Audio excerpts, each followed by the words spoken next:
High school sports teams are known for their unity. No matter what's happening on the field, they stick together. Players, coaches, students, parents.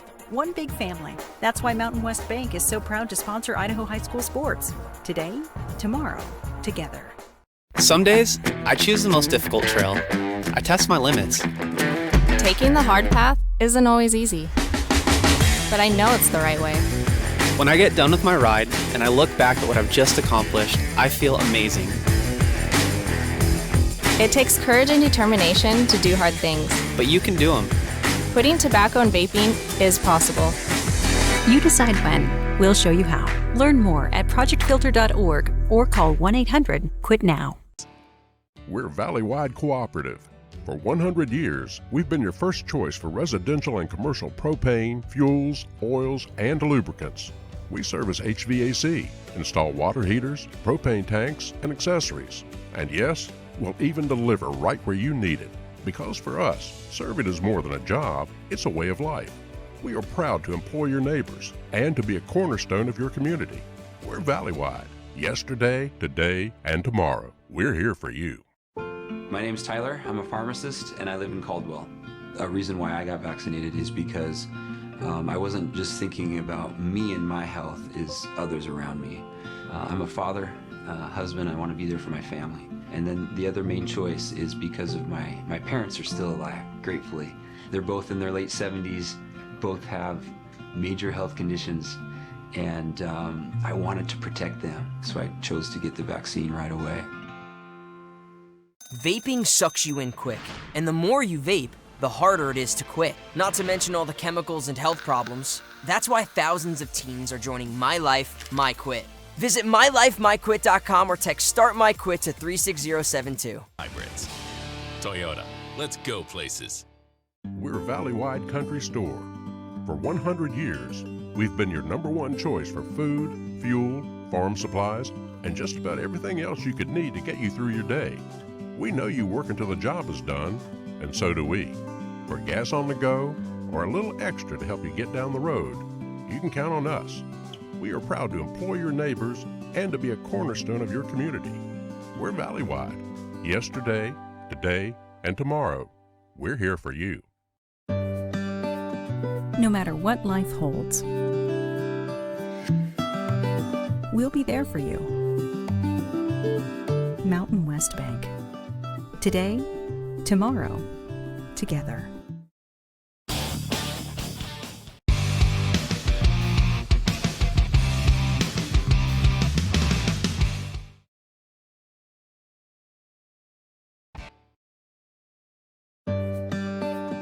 No matter what life holds,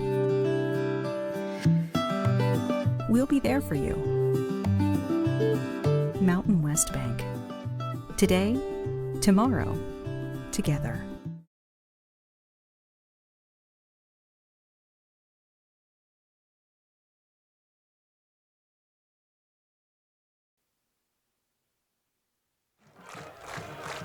A good Friday evening to you, ladies and gentlemen, and welcome to IdahoSports.com. Tonight it is Treasure Valley Game Night presented by Mountain West Bank.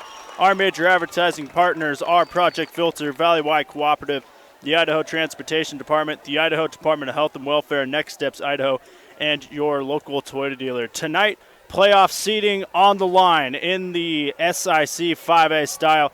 Capital taking a long trek out west, out here to Middleton. This high school, at least about a 45-minute drive or so from Capital, which is over by the Boise Town Square Mall. My name is Lucas Gephardt, alongside my broadcast partner, Ryan Luke. Ryan, tonight, Middleton, they come into this game 4-2 overall, but they are 1-2 in conference. Capital flipped those records around, 2-4 overall, 2-1 in conference. So, despite Middleton having a better record, having some quality wins on their resume, they are in 4th in the pod standings. Capital is ahead of them in 3rd, despite having a lesser overall record. But if Middleton wins tonight, they'll swap places. Yeah, they swap places, and you and I talked about this before. This is about seeding at this point and getting into the playoffs. And it's ironic because we have a 4-2 Middleton team who comes in has a very nice little resume, and you even said this too. You said, hey, if you're Middleton, you come into the season and you're 4-2 at this point, and your only losses are to two powerhouses in Rocky Mountain in week 1, and then later on during the season you lose to Meridian, but the rest of them you have wins. You got to be going, I'm happy with this. Yeah. Unfortunately, those two losses are big losses, and they're big losses in the pod. Now, flip the script and you go to Capital and you say, hey, we haven't played very well. We're in a rebuilding mode, but you know what? We have 2 wins against some teams in the pod, and our standings, we don't look that bad. But this game is going to determine it, and whoever wins this game is going to sit on top of the standings at this point for that third-place slot. And then from there, anything can kind of happen as we move forward into the selection. Then we have some SIC playoff, well, quote-unquote playoff, cross-pod play-ins, and we'll see where they stand after that. But this game is huge, and I'd say even more so for the Middleton team, who does have some aspirations to maybe make a little bit of noise in the playoffs. Yeah, taking a look at the SIC pod standings, this is the Foothills pod that you're looking at right now. So Meridian and Rocky Mountain sit at the top of that pod. They are the 2 best teams in the state, regardless of what poll you look at. They play each other tonight, so they'll duke that out for the top spot. And then you see the middle tier right there, Capital and Middleton. They're playing tonight. Centennial and Timberline played last night. Centennial won that game in overtime. That was their first win of the year. So you kind of see how things are starting to shape up there in the Foothills pod. But, Ryan, like you mentioned, Capital running down their schedule. They opened the season with a 21-0 loss to Bora, followed that up with a 4A loss, 41-6 to Bishop Kelly. So they started 0-3 because then they went up to Lewiston and lost, but they've won 2 of their last 3, and the 1 loss was last week to Rocky Mountain.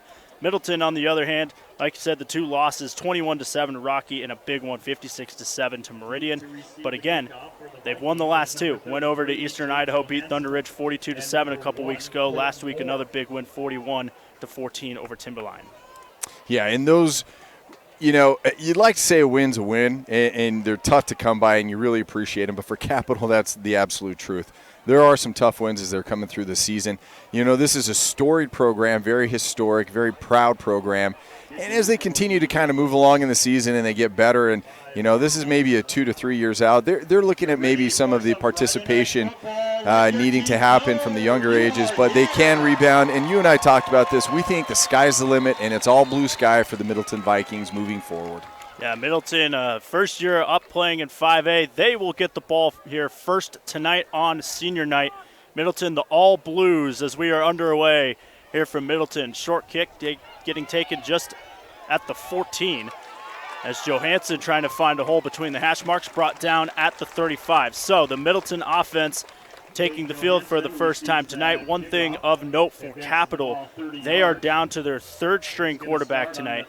Jordan Peterson out tonight with a concussion. He was hurt last week against Rocky Mountain. QB2, A.J. Danahay, also out with a concussion. So Capital down to their 3rd-string quarterback. It'll be Brody Call under center tonight for the Eagles. Yeah, baptism by fire, and kind of a tough challenge for him, but we'll get to them when they get on offense. I want to point out a couple people on the Middleton offense to look out for. Johansson is Mr. Everything for the Middleton Vikings. We'll watch him. He'll get the ball a lot in this offense. Decker Hagler, the senior quarterback, starting things. This is a screen pass to Johansson. This is going nowhere, though. No gain on the first play from scrimmage. May have even lost a yard. Yeah, it was a completion, but at what cost? You lose a yard on that one. That's good scouting, and you know if you're Capital, you're going to open up with a little bit of some of that conservative play calling, so they play their defense up. You watch the corners are playing up on them. Now, the other thing to note, too, Hagler, the quarterback, has an offer, and he looks like he's going to go play football at Idaho State, but he's not going to go as a quarterback. He's going as an athlete/safety. Okay, so they'll put him wherever then. Wherever. Hagler, 4 receivers in the set. Handoff. No, fake handoff. They'll throw the screen pass instead. A little RPO action, and it's going to go for big yardage. Down the far sideline across midfield inside the 20. This will be a Middleton touchdown, but a flag back at midfield. Sawyer Heck was the receiver. We'll see if it stands. Yeah, and they're going to bring that one back for an illegal block. But that being said, that was absolutely brilliantly executed. They did a great job on the outside, and they drew the defender in, and the way he threw the ball, he had literally the option to run, pass it, and that's exactly what he did. He hit the man on the outside, and we also saw great speed by the receiver. You know, Middleton doesn't lack for athletes. They don't. It's just trying to keep putting it together against some of those top-tier teams that's kind of held them back at this point. Yeah, I mean, if you could draw up and show on film, aside from the penalty, how to run an RPO. Brilliant. There you go. That was it. That was a pretty play. Go back and do that again. Right. Sawyer Heck, the receiver on that one, you'll see him. He has good deep speed. He's a 6'2 receiver. He kind of legged that one out, so he's an inline type runner. So when he gets in the open, you can see him. He actually outran the angle on that tackle. So after the penalty, it'll be 2nd down and 10 from the 34. We're just a minute into this one here tonight. Middleton again coming out in the shotgun. And in motion, Johansson coming to the near side. Hagler will throw. Another screen pass. Johansson, again, this one not going anywhere. Already his 2nd tackle tonight is Victor Boudibay. And Johansson has 2 receptions for -2 yards. Yeah, it's kind of a tough way to start a game on that. Now, Middleton, you and I have done a Middleton game before. Did you and I do the Middleton game? I don't think so. I think I was on my honeymoon in Spain, I believe, at that time. Oh, that's right. I booed you for that. I was jealous. That being said, I have done a Middleton game before, and what you will notice is they don't push the ball downfield. A lot of lateral. They attack the edges of these defenses. 3rd and 10, pistol set this time. They'll throw over the middle, just out of the reach of Johansson, and that would have been a 1st down for the Vikings. But Hagler's throw was a touch too high. Yeah, a touch too high, and he had him too. Now, Johansson he is not a giant, we'll call him that. But there is a flag on this play, so we'll see what happens. But if he would have had him, I mean, it was open space. It was the right read. You had your slot man come out over the middle. Everybody was dropping to cover those boundaries. Those 2 linebackers split. And illegal substitution on Capital, so a bit of a bailout here for Middleton. They'll get another crack at the 3rd down. I believe the flat came in very late. Yeah, and I think there's some confusion on that. I didn't see it. I didn't even see a man enter and exit, other than maybe he stepped. The flag came in after the play, and that's what Capital and head coach Jay Bonner is saying in his first season. They're at the helm, so they're still trying to sort things out. Meantime, we'll thank our power boosters tonight. They're Austin Colton, Homes of Idaho, Evade Pest Management, Overhead Door Company, Pacific Residential Mortgage, Garbanzo's Pizza in College of Western Idaho. So now they're picking the flag up. So wave the penalty off, and it's 4th down. Yeah, I think what they saw in that one is they saw a guy running in from the sidelines, but they didn't realize that he had never left the field. So Victor Boudibay back deep to receive for Capital. Whistles before the punts. Jeez. And a false start. Well, nothing like the start of a choppy game. So we start the game unless it's choppy on that. So Hagler, the quarterback, does a good job too. He's their punter, and they will put him in those 4th and shorts that you don't know what's going to happen. So that does force the defense to say drop a defensive back out there. I have seen him go for it on 4th and short, but he will take it. And if you look, it's not the typical punt formation. Now he drops back into it, but sometimes he'll do that quick snap and punt it. That may have been tipped, Hagler's punt, but it is going to take a bounce at the 40, and it will take a Middleton roll all the way down to the 27. But Capital got some good pressure there in that punt.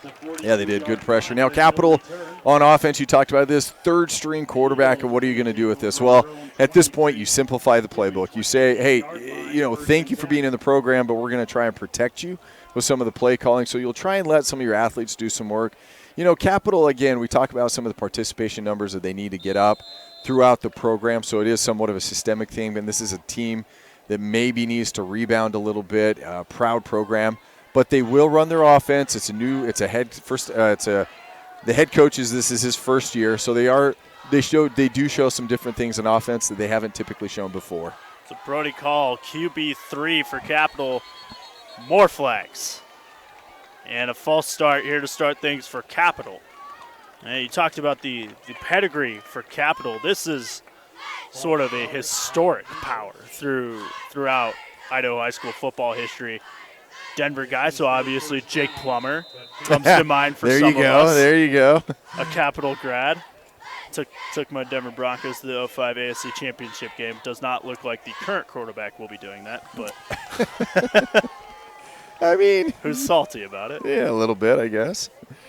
No, in a proud program, and this was a historic program, and if you look at it, you talk to anybody my age, they'll say, oh, Capital. Yeah, they used to win state championships, and they did. And, they've had some success even up until probably 5-7 years ago.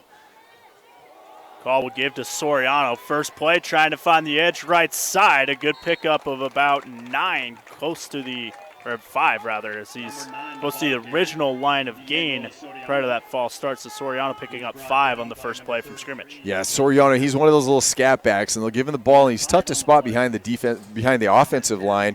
He's able to move the ball forward. Now, one of the things I do like about this offense is it's a lot of zone blocking. So they get up and they block a man in the zone, and they let Soriano use his elusiveness to create yards and plays moving forward. Call pistol set, twins to his right, single receiver to his left on 2nd down and 10. 9:22 to go first quarter. And go back on the ground to Soriano. This time not much up the middle. And now we have an area that Capital is going to really have to work to avoid with the third string quarterback and call, and that's 3rd and long. This is 3rd and 9 coming up. Yeah, 3rd and 9. I did watch Capital play some 7-on-7 in the 7-on-7 tournament. They were, everybody looks good in 7-on-7, right? Because you're in shorts and tank tops. But I did see the quarterback able to throw the ball. He did get some reps in, so it's not like he hasn't thrown the ball. It's just unfortunately you don't have that chemistry that you generally have with your starting quarterback, especially at this point in the season when you've taken so many reps. 4 receivers in the set here on 3rd and 9, 8.5 to go. Call the quarterback. Rolling near side, throw on the run, pass is caught by 4 and dropped at the 30. 4th down coming up, a gain of about a half yard. Jacob Ford, the sophomore, on the reception. Yeah, and you're going to see this, and I like that. Hey, if you, I was just talking to my dad prior to this, and we were talking a little bit about the Boston Red Sox, and essentially what they said is we're going to be good 2 years from now as they start playing some of their AAA prospects, and that's essentially what you're seeing with Capital. Some of these sophomores, some of the younger kids are now getting the experience at the high level. 4th down, punt cleanly away. It's a high, short, arching kick. And Colton Moore, the punt returner from Middleton, calls for a fair catch. Middleton will start their second drive of the day at the 38. And, this is something we've talked about throughout the year. The 5A SIC, it's tiered. This, you look at the standings, there's no ifs, ands, or buts about it. In this particular pod, as we'll throw the standings back up for you once again. The tier in this pod, Meridian, Rocky. And then you have the middle tier, which we have tonight, Capital, Middleton, both at 1-2 and 2-1. And then obviously you have Centennial and Timberline there at the bottom. But this is a game tonight that basically the winner of this game probably will get a home game during the cross-pod thing that we do at the end of the year. And they'll probably play a really good team. Yeah. Handoff up the middle on 1st down. This one is going to get about a yard for Middleton, so not much there on 1st down. Yeah, and on paper, I want to talk a little bit about Middleton. And what I like is they have good size. Some of these players are good two-way players, but they have good size. And that's something you can't teach size. You can't coach size. That just happens to happen wherever you come from, whatever your population base is. So physically, they kind of looked apart. They looked apart like they could be, they're just on the cusp of being a good team. But they are definitely solid right at the middle to the upper end of that middle tier of the SIC 5A standings. Play action, Hackler throwing Johansson, and he's brought down after another short gain on the tackle there for Capital. Is Talioso. Yeah, Johansson, like I said, he's a workhorse. He's going to touch the ball 20 times this game. And in high school, that's unless you're a running back taking handoffs every single time, to touch the ball 20 times in terms of receptions, maybe some of those fly sweeps or something like that, even returning punts, he's a workhorse. He earns everything. Puts his hard hat on, he comes to work.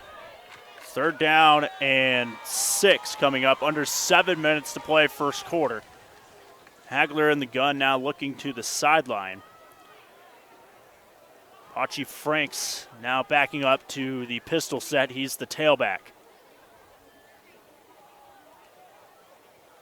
Play action, Hagler will throw. Has time. Deep ball, far side, deflected, and it's going to be incomplete. Looking for Johansson again. And the Capital defense holding once more. That's Larson in coverage. And fired up, weren't they? I mean, he made a great play. He ran step for step with him. Johansson's a good athlete, and Larson ran step for step, got his hands up. He did a good job of not coming into the receiver and causing any kind of contact down the field. So great stop by the Capital defense on this second set of downs for Middleton. Now Udiembe going back deep again to receive his second punt of the night. Middleton lining up to punt it here on fourth down. 6:21 to go first quarter. Both offenses still trying to find some sort of gear. Snap a little high. Here comes Capital. They almost got it, but the punt is cleanly away. Fair catch called for at the 26. Looks like a little confusion on the return there. Yeah. he called for the fair catch early, but. Yeah, he did. And then he took a couple steps forward. Middleton says, "Hey, whoa, what are you doing here? You got to wrap up on that one." And but if you're a coach, you teach that. You teach to be aggressive, stop him, because you just don't know. How many times have you seen? I think it was North Texas playing Arkansas. You remember that, where he fielded the putt and he never waited for it. He just kind of took it, took a couple steps, and he took it in for the touchdown. So for every one of those that are out there, you wonder how many times that you're going to come across something like that. The Capital beginning their second drive of the night now from the 26. Call in the shotgun set. Toss sweep. Udiembe trying to find the corner, is brought down for a loss. The Middleton defense, Johansson leading the pursuit. Yeah, great play, and that was Matt Hazard, the linebacker, coming across and showed good speed. Great pursuit, and he actually got him from the backside, and that's tough to do. Udiembe, he's a fast kid who runs really well, but great pursuit, and he was on the far side, followed him as he came across, and was able to just cut upfield, cut into the backfield, and chase him down. So brings up a second down and 12 for Capital. Call in the shotgun. Trips right, single left here on second and long.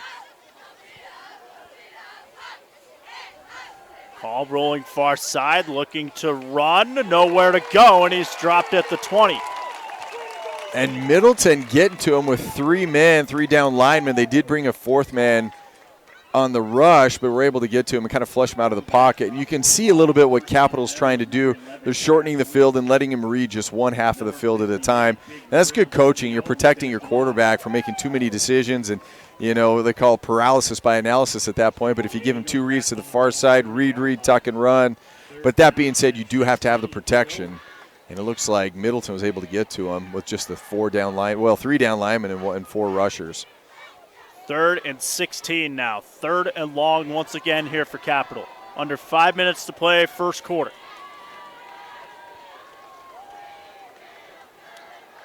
Called to throw. Under pressure, throwing over the middle. It's incomplete. No flags, as there was contact with the ball well over the head of the intended receiver. Yeah, and it's tough right now. It's tough sledding for Capital. You can see as the quarterback takes the ball, he's taking the snap, and he's just a deer in headlights waiting for that rush to come, and he's trying to evade it. He's not setting his feet. He's not throwing how he needs to. So, for Capital, looks like you're going to have to get into a little bit more of some design throws. Okay, we're going to roll right, and all you're going to do is throw to this guy. Just go through your motion, set your feet, and throw it right. Yeah, Capital, as they get set to punt here, is this one a spiraling kick. Deep man Moore will let this one bounce. And Capital will take over at the 40. This is a Capital offense that they're used to running an offense with a quarterback is trying to run. Jordan Peterson, their main quarterback, before he got hurt against Rocky, and they just got blown out last week, 63-0. He was 5 of 16 for 13 yards through the air. But you go back to the Timberline win, he rushed for over 100 yards. Was at 101 yards versus Timberline.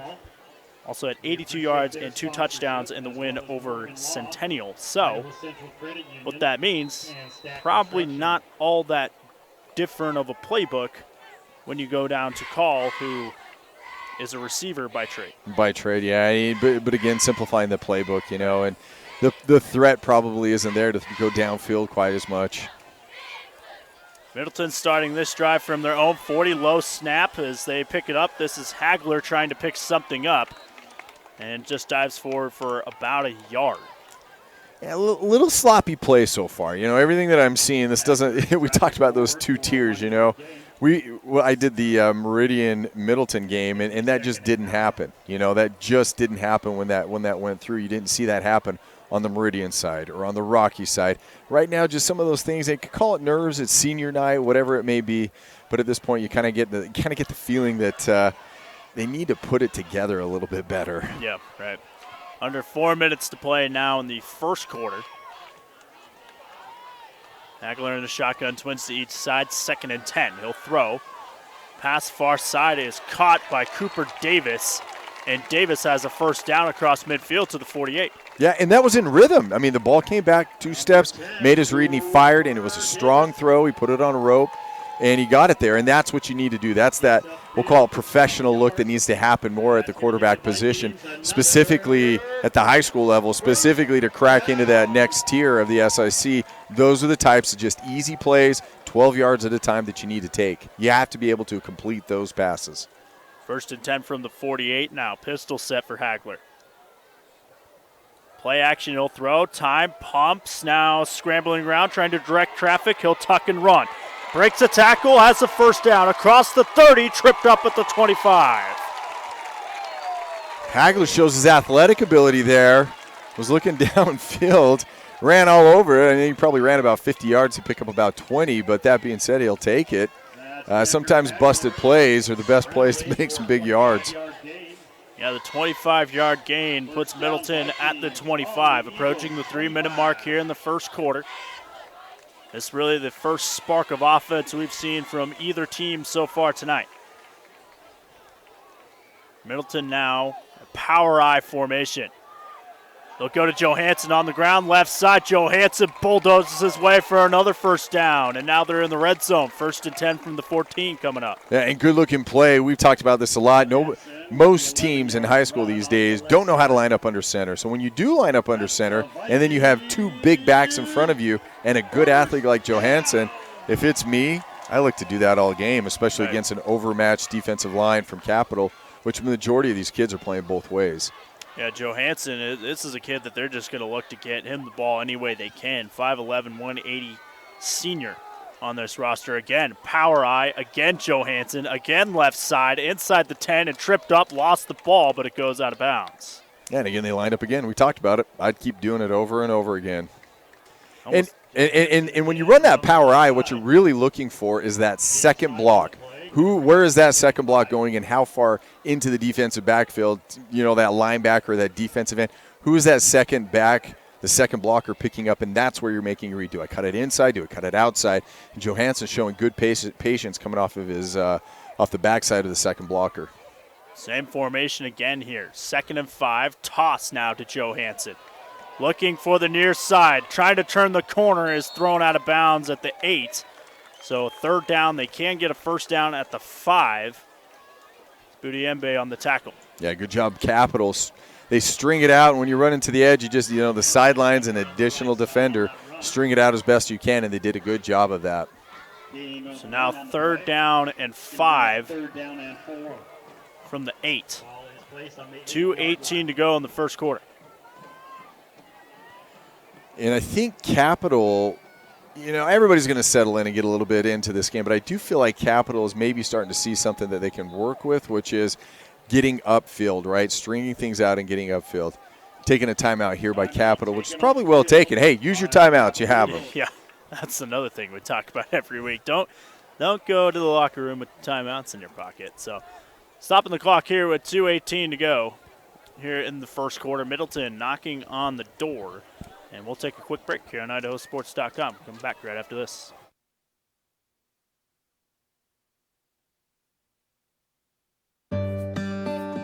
No matter what life holds, we'll be there for you. Mountain West Bank. Today, tomorrow, together. We're a valley-wide country store. For 100 years, we've been your #1 choice for food, fuel, farm supplies, and just about everything else you could need to get you through your day. We know you work until the job is done, and so do we. For gas on the go or a little extra to help you get down the road, you can count on us. We are proud. All right, back here, 3rd down coming up on the ground. Middleton trying to pick up the first down. They have it. So first goal coming up as that was Pachi Franks.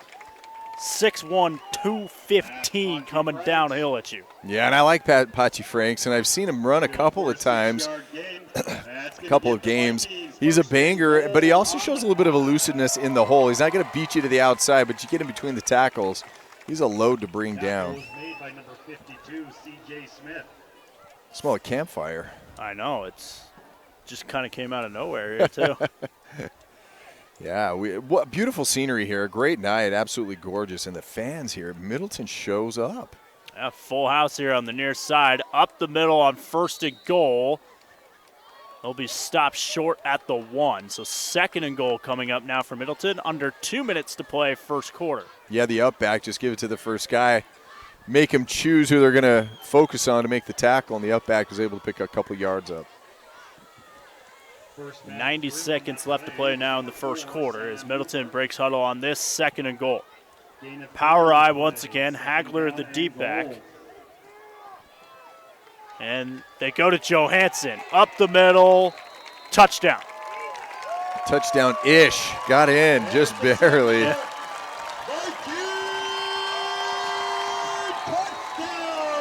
And we talked about the appearance of the team, and Middleton's a big team, big offensive lineman, and I feel like that needs to be their identity. Yeah. You know, running the ball, being able to crush it through the tackles, and bang up there and do a good job, and then let their athletic quarterback get on the outside with some of those RPOs.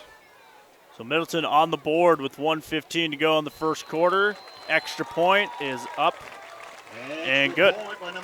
So I think we're running with a skeleton officiating crew tonight. Are we? We official down, huh? We are. I think we only have 3 at this point. We have 4. There's one on the far side. Okay. Yeah, but that being said, generally, that's a little better. generally they post somebody, 2 people underneath the goalpost, and from here they let the back judge. I guess it would have been the referee at this point, but anyway, he was the one that called it. The extra point good. That's why I hesitated a little bit to call it good. I normally wait for the two signal to put their arms up, and I went, there's no one there. There's nobody there. Yeah, and I do think generally you do run. Yeah, I mean, NFL has like 83, field officials on the field, and at the high school level you don't need that many. But I do think we're down.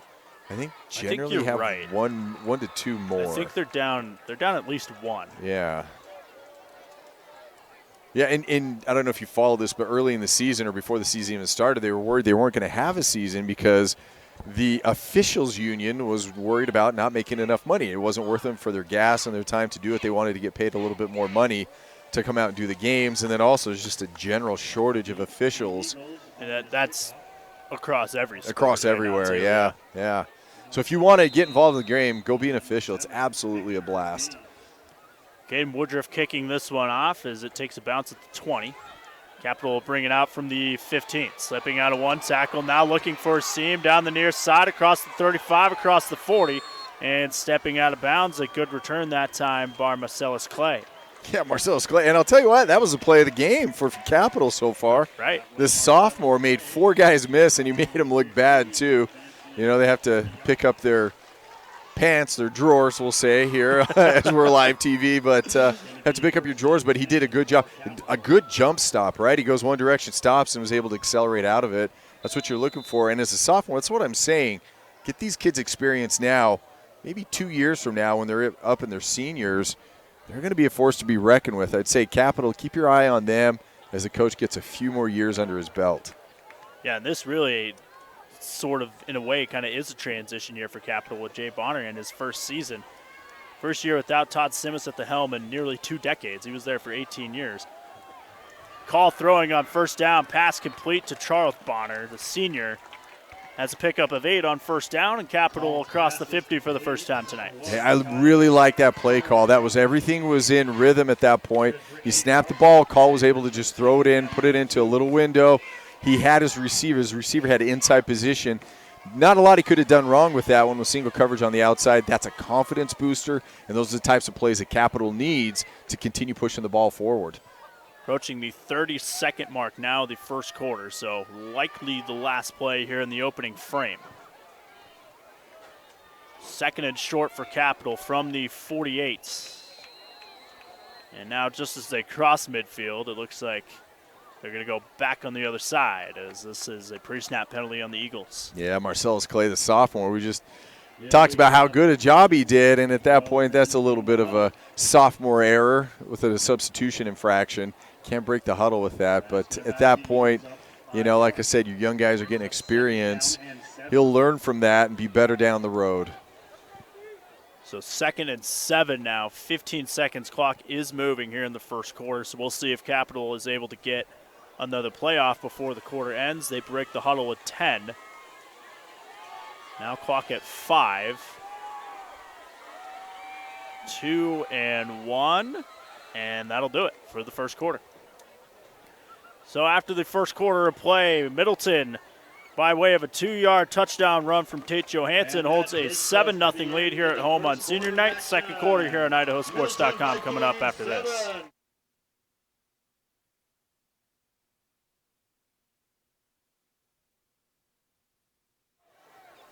Back here at Middleton High School, it is Treasure Valley Game Night presented by Mountain West Bank. 2nd down and 7 as we get going here for Capital in the second quarter. Call, throw behind the intended receiver, and Bonner, so incomplete. 3rd down coming up now for Capital. Our major advertising partners tonight are Project Filter, Valleywide Cooperative, the Idaho Transportation Department, the Idaho Department of Health and Welfare, Next Steps Idaho, and your local Toyota dealer. Yeah, and, you know, we have a game tonight, right? And it's always good to be out. And if we're looking, it's a team that's on the rise in Middleton as they're trying to claw their way into relevancy in the 5A as their first year.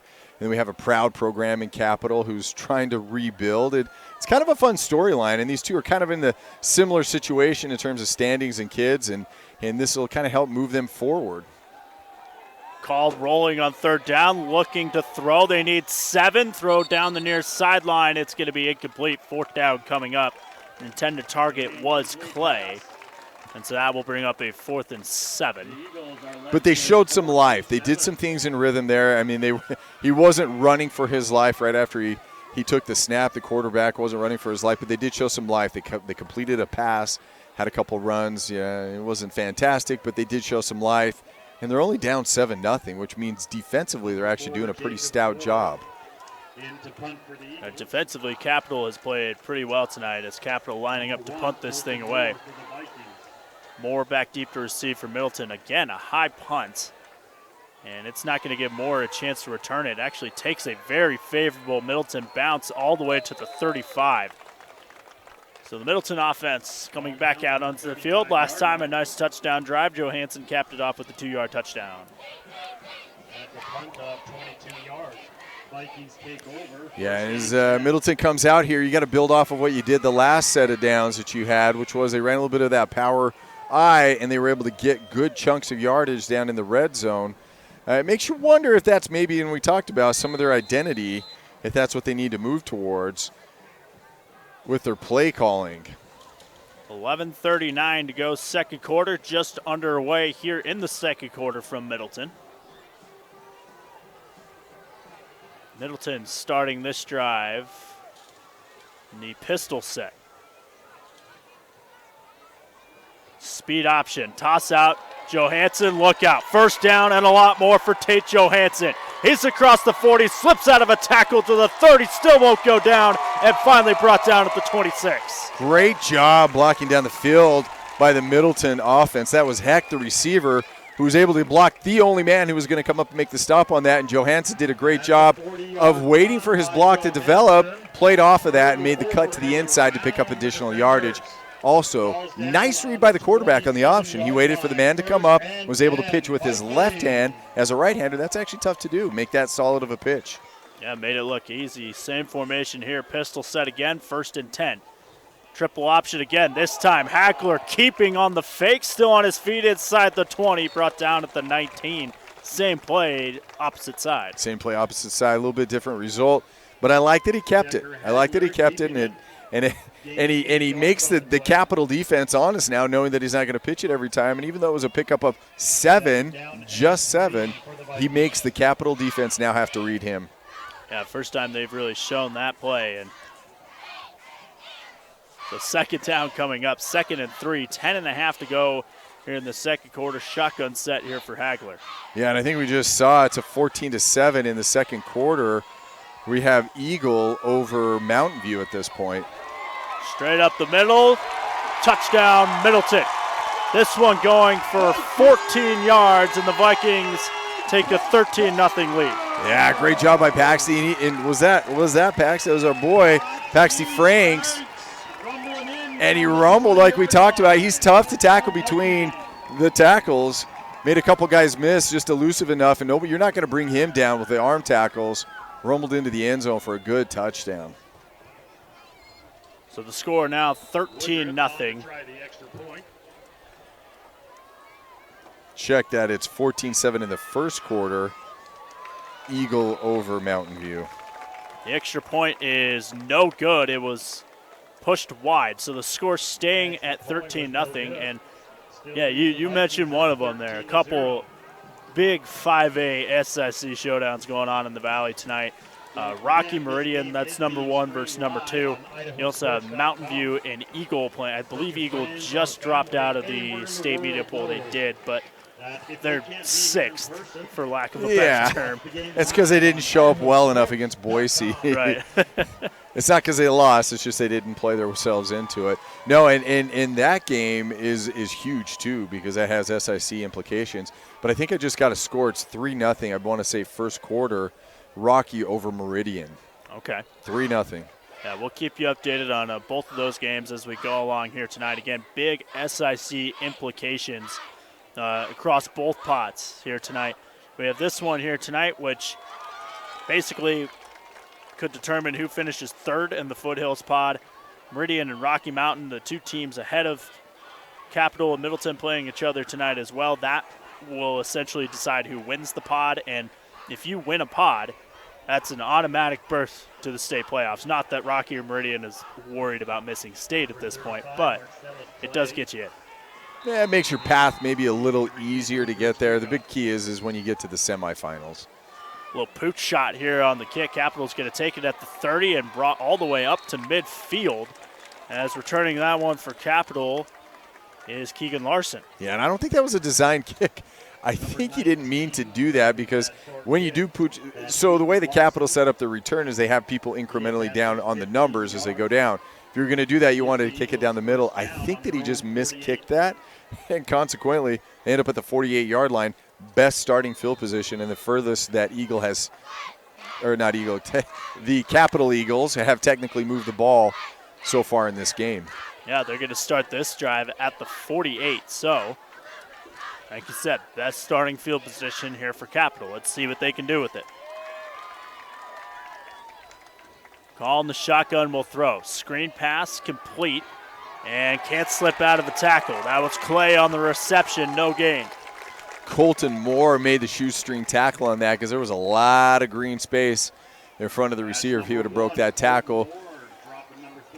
Good rhythm pass, and I do like that from the offense. You're doing stuff that's just easy, quick hitters. You got to keep building the confidence in your third-string quarterback if you're going to have a shot at this. You're only down 13-0.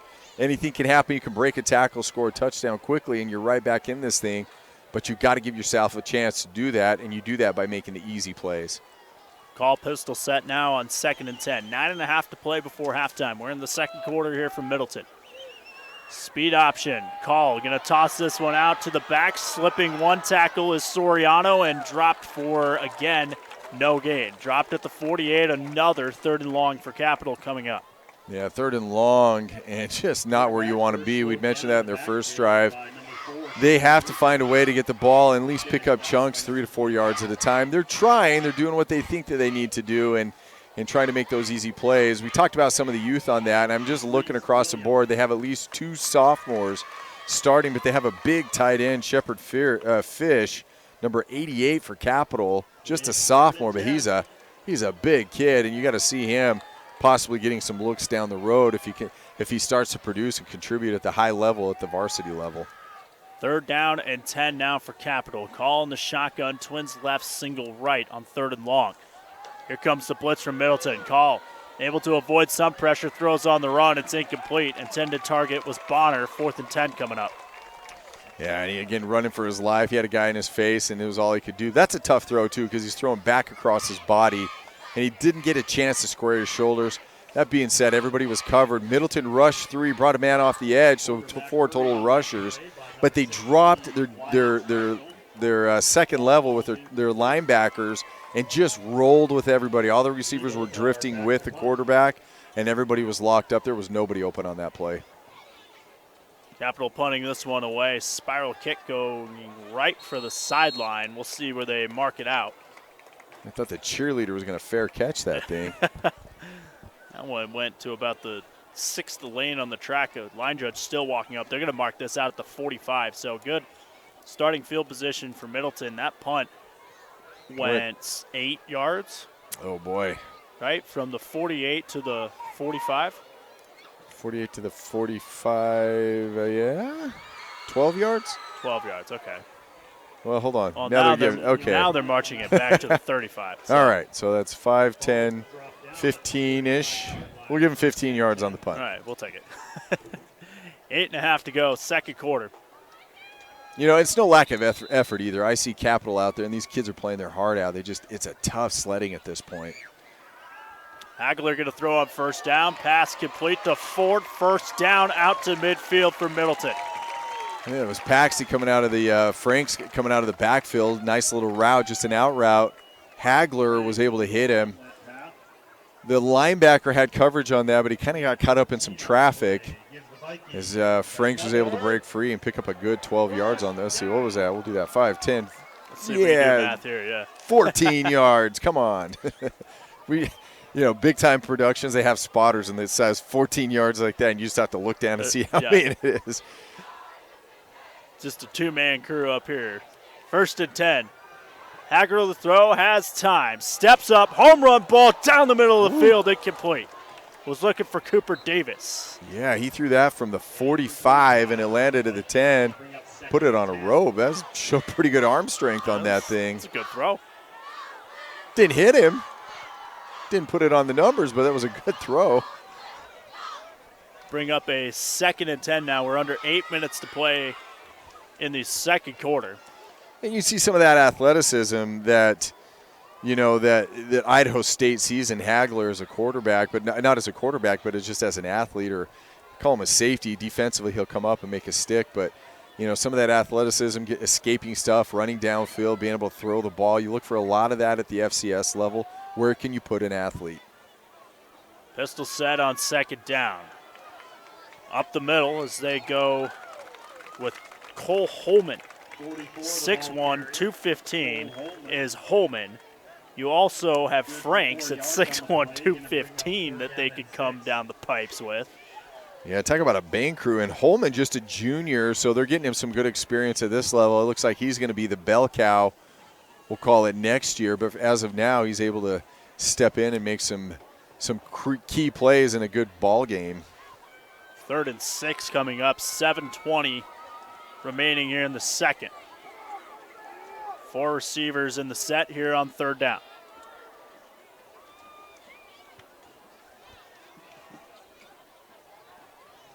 Hagler to throw. Has time, near side. Johansson with an incredible catch at the 30. Woo! That was fantastic, and he laid out upward and sideways all at the same time. Like he had stick-em, they used to call it, stick-em on his fingertips.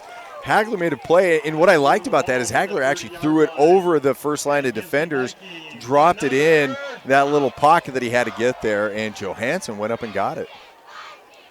On a 3rd and 6, too, so big time catch there for Johansson. He's been big so far tonight, already a touchdown, a 3rd down conversion there. Speed option, this time they go to Johansson. On the outside, dropped at the 30. Johansson, he's like a Debo Samuel. That's a great analogy. The ball, you can have him run the ball. He's Middleton's Debo. Yeah, and he's probably the most well-conditioned athlete on the field right now because, like I said, kid's going to touch the ball about 20 times a game, and it's not like these are little light routes that he's running.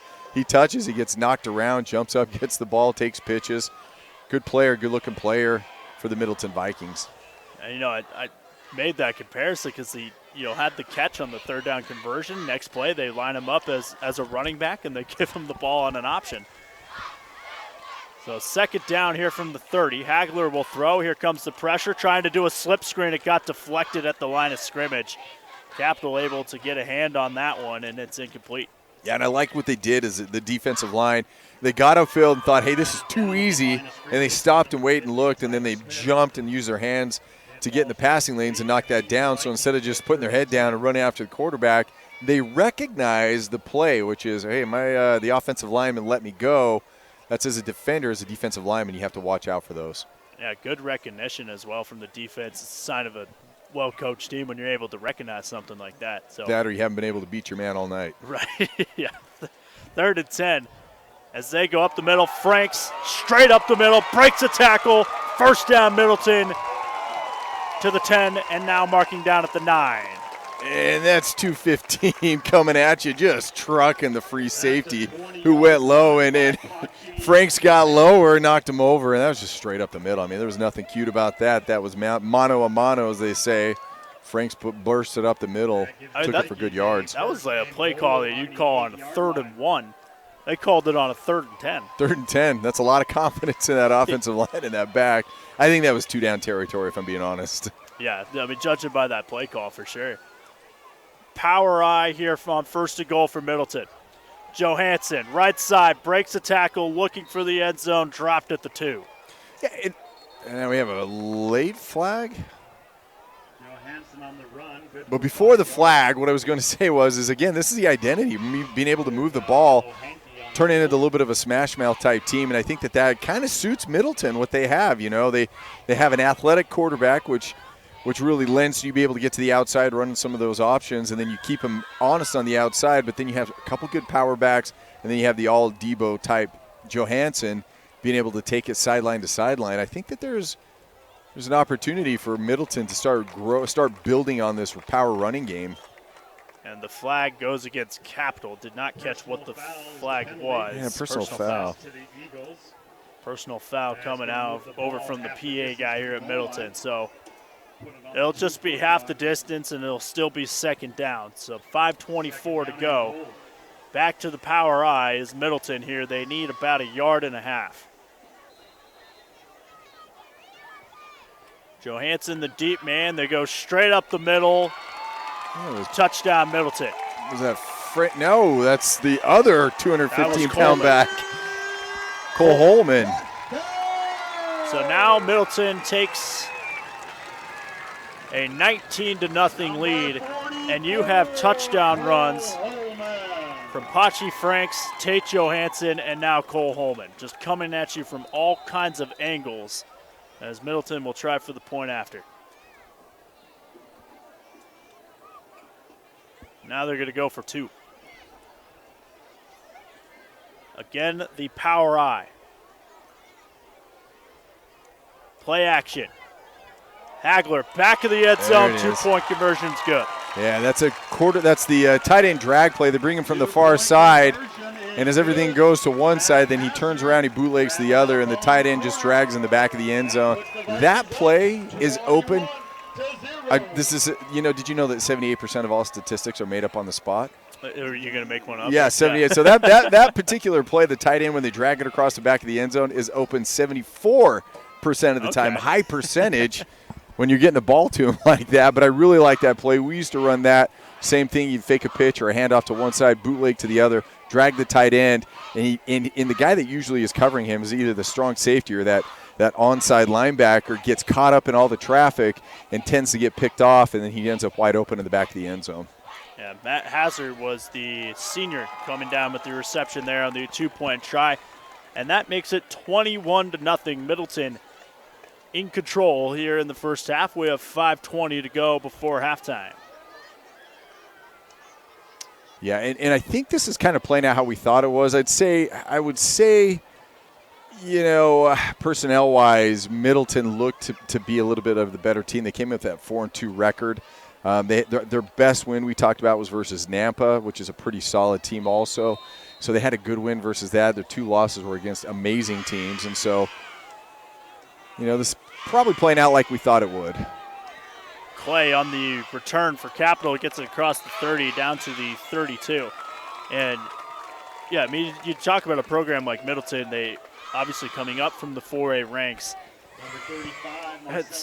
We talked about before we came on air here, and I made a comment of, if you're Middleton and you look at this schedule and you're sitting at October 7th, you're coming into Capital and you're 4-2, and the schedule that you have, knowing that you have Rocky and Meridian on that schedule, you take it. You take it. You take that all day long. You do, yeah. And you're grateful for it, too, because you probably learned a bunch of lessons along the way. And then when you play a team like a Capital or somebody else along the line, you know you played some of those top-tier defenses and offenses. This one throw is going to be picked off.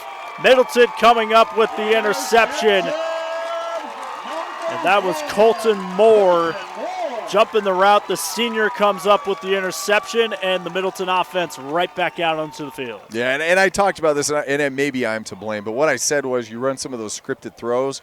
He threw it to exactly where it was scripted. He threw it to that 5-7-yard comeback, and Moore saw that, read his eyes, and jumped that. That was a completely scripted throw to this one. Hell or high water, the ball's going here, and Moore saw that, jumped in for the interception. Middleton starting this drive at the 37. 5:09 to play, second quarter. And now a chance for the Vikings to really take control of things. Hagler going to throw. Has a man down the far sideline. Touchdown, Middleton. Sawyer Heck, 37-yard touchdown, 27-0. Yeah, 27-0, and it was a double move, just a little bit of shake of the shoulders by Hagler on the outside. Got the defender to look back. He didn't even stop. He just kind of slowed down, and Heck ran right past him. Put it right in the breadbasket, too. Great throw, right in stride. Yeah, they went play action. It was the right play call. Good execution there from Middleton. And now it is a 27-point lead here for the hometown Vikings. Got to feel good on senior night for the Middleton Vikings. Point after, up and good. 28-0 now Middleton. So you get the turnover, one play, boom, you're in the end zone. And now Capitals really dug themselves a hole here. Yeah, dug themselves a hole, and we talked about it again. This is a rebuilding year. They're young. They have some young pieces in place. At this point, you got to look for execution. You got to take the good with the bad, because there's not a lot, but look for those little things, right? Am I making my block? Am I sustaining that? Am I running the right route? Is my quarterback making the right read? At this point, you know, you'd love to win. It would be nice if you won, but take some of those small wins in the middle of this game too. Yeah, and again, Capital down to their third quarterback here tonight. And you know, the thing about Brody Call playing quarterback is not only are you down to your third quarterback, but Brody Call is also a starting wide receiver. You're also down a starting wide receiver when you make that play as well. Yeah, and he's a good athlete too, and he's kind of somewhat of their deep threat, a little bit taller than some of the other receivers they have. And so, you know, you're lacking one of those downfield threats, a guy who knows how to get open, and now he has to throw it to guys who maybe don't know as much or have as much experience. This kick from Woodruff is going to go out of bounds. So Capital, again, good starting field position. They'll look to avoid the turnover. It was an interception. Colton Moore coming up with the interception, picking it right up off the turf. The last time the Capital offense was out here. And so far, I'd say, you know, a little slow start, kind of ugly. We talked about how it was a little choppy here and there, but I would say, in general, if you're Middleton, you've got to be happy with the situation. You've got to be happy with what your team has done and then what you're starting to pick up in terms of a rhythm. You know, that last play you talked about was a play action, so they've been running the ball so well, so Capital commits some guys up. Then you give a little shoulder fake, a little double move, get the defender to bite, and you're able to get single coverage on the outside. Safety's cheating up to give run support. So you're starting to kind of establish who you are as a team. Yeah, so Capital is going to make Middleton re-kick this. So instead of taking it from the 40, they're going to tee it up again at the 35, and Middleton will kick it off again.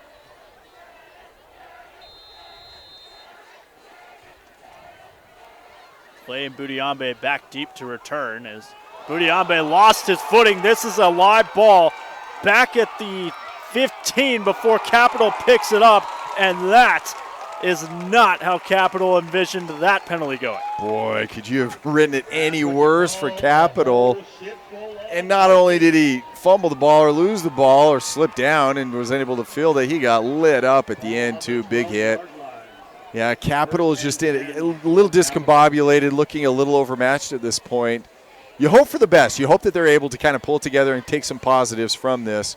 But at this point, Middleton's really just kind of imposing their will on them. Yeah, and a lot of it's been done through the ground game as well as updates from around the SIC. Mountain View 13, Eagle 21. It's like that's in the second quarter, and we still don't have an update from Rocky Meridian. Yeah, 3-0, the last check, Rocky in front of Meridian. So we'll keep tabs on those games as we go along. Under 5 minutes to play, call in the pistol set. They go on the ground to Soriano, looking for the edge. Soriano pushed out of bounds at the 20. Ooh, that was a good move. He got to the outside. He committed. He went up inside, and all the defenders committed inside, and then he was able to see and slip on the outside. But he shows good quickness. I like the burst. Yeah. He's able to get to the outside really quickly. He only picked up 4 yards, but he worked really hard to pick up those 4. 4.5 to go before halftime. Coming at halftime, we'll have our IdahoSports.com halftime reports. Down some of our thoughts from the first half as we are very quickly approaching the end of the regular season here in high school football, just 1 week after this one remaining. Isn't that crazy how fast it's gone? It just blows me mind. Back to Soriano here on second down, and he's able to pick up maybe about a half yard. So third down coming up for Capital. Yeah, and Soriano, that's where being 135, maybe 140 pounds, if he would have been 155, he might have been able to break that. But, he does the best he can with what he has. He's a gamer. He brings it. He's getting out there, and he can't be more than 5'6.5". We'll give him maybe 5'7". We don't have the roster heights on us right now in front of us, but not very big, but plays with a ton of heart. Quick feet.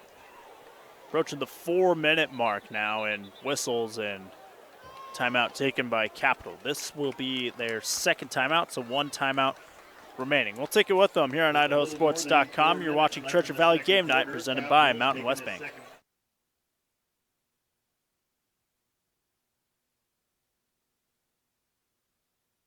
My name's Tyler. I'm a pharmacist, and I live in Caldwell.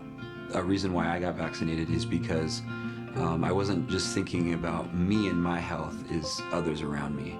I'm a father, husband. I want to be there for my family. And then the other main choice is because of my parents are still alive, gratefully. They're both in their late 70s, both have major health conditions, and I wanted to protect them, so I chose to get the vaccine right away.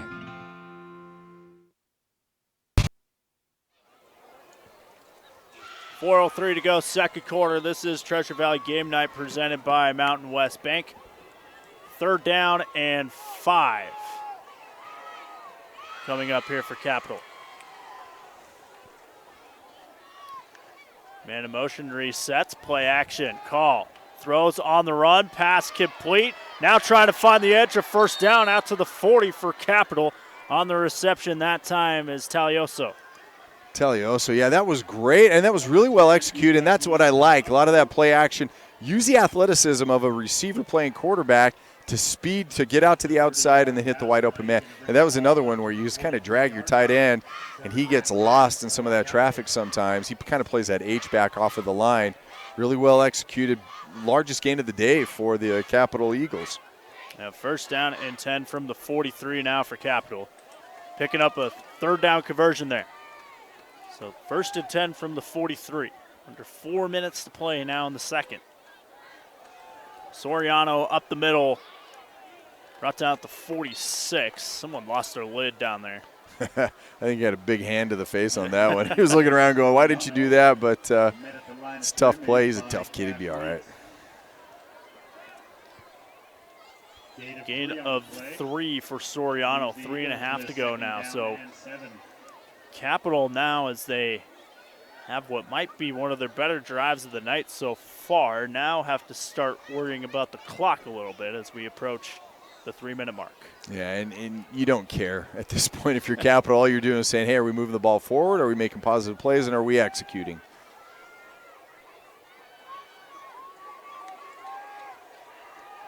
They'll go back to the ground. Soriano, penalty marker flies as he's wrapped up at the line of scrimmage.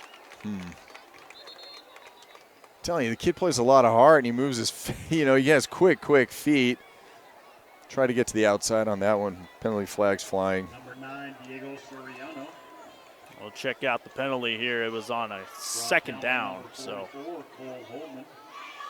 Soriano looking like he's slow to get up now. Capital already problems with the injury bug here tonight. They can't afford that. Yeah, and Soriano, he kind of got twisted when he got held up and he was coming down. He got people coming from all kinds of angles as he got wrapped up. It looks like he maybe twisted a leg or a knee or something, but he seems like a pretty limber kid. Sometimes those limber kids bend and move in awkward ways and then bounce up, and they tend to be okay. So we hope the best for him. The flag is a Penalty is a face mask. hands to the face or a face mask on Capital. So that's going to back up Capital Brings up second down. as they attend to Soriano. There at the 45. Now he's up on his feet. Yeah, gosh, hate to see that too. He's taking some. Boy, he's not putting any weight on it either. And Capital, like you said, hit by the injury bug, but on top of that, just not a ton of kids to choose from at this point either. See a bunch of kids over on the sideline, either in, they have crutches or they're just wearing a jersey. Looks like they do have some kids out with injury.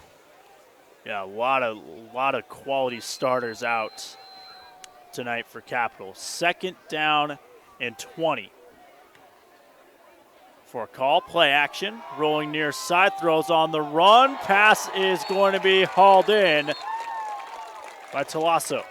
Yeah, and he hung on to it. I'll give him props for that. He got his legs taken out from underneath him, and to be honest with you, it was a clean tackle. He hit him right around the waist, but as he went to the ground, was able to hold on to the ball. So Hagler on the tackle, third down and long. Coming up once again here for Capital. Score 28-0, and a timeout's taken by Middleton. Yeah, stop the clock here and kind of save some time. Try to save some time for your offense once you get the ball.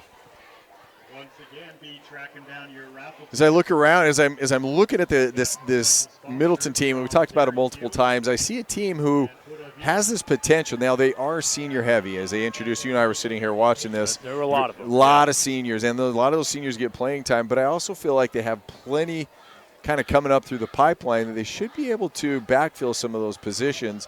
I think the biggest thing that's going to hurt them is on the offensive line, and with Hagler at quarterback. He's your decision maker. He's your senior quarterback. He's your next level kind of guy that creates a lot of plays for him. And then on top of that, you look at Johansson. I believe Johansson might be a junior. Johansson is a senior, but Holman and Franks are both juniors. Holman and Franks are both juniors, so you bring back a running game that is kind of he's designed to be some of that power running game. The power running game, no problems there tonight. No problem. Two 215-pound backs getting it done between the tackles. 3rd and 15 out of the timeouts. Call under pressure, has to throw this one back across his body. Penalty marker comes out. Let's see what this one is. Yeah, I'm not sure. Either was a holding or. Incomplete pass. Yeah. It's a jailbreak up front. It will be holding on Capital. On the play.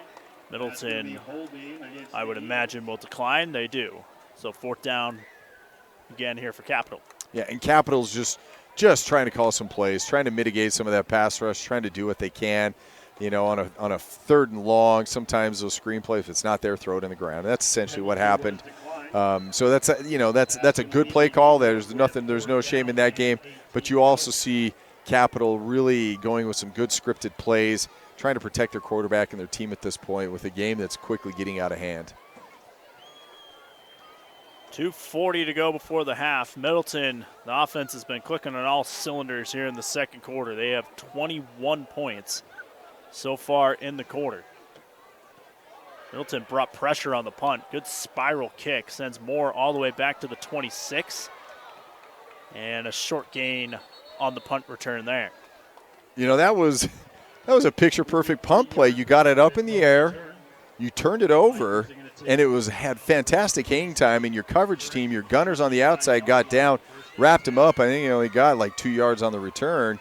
But that's exactly what you design it for, because you want them to field it, but then you also want to be able to tackle them, because anything can happen on punts. You can have muff punts.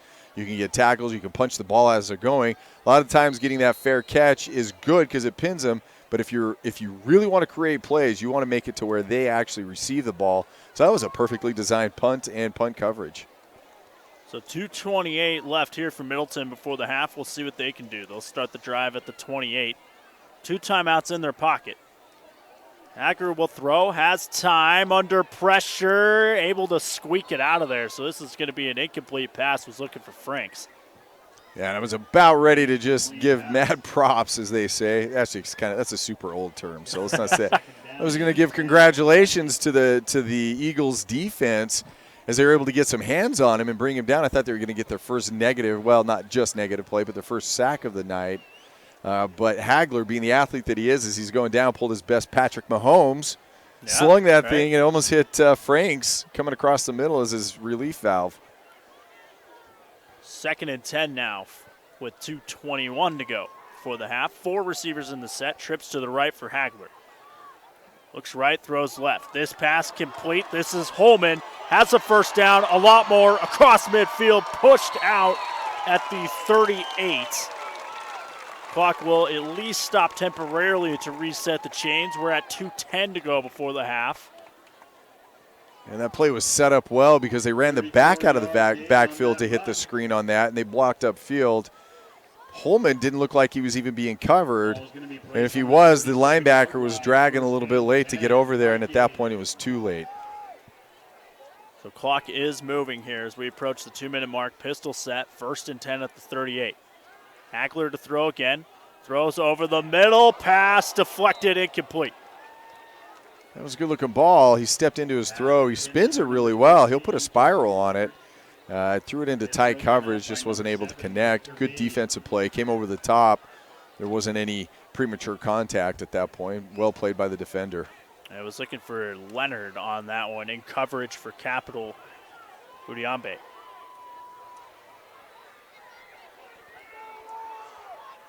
Second and 10.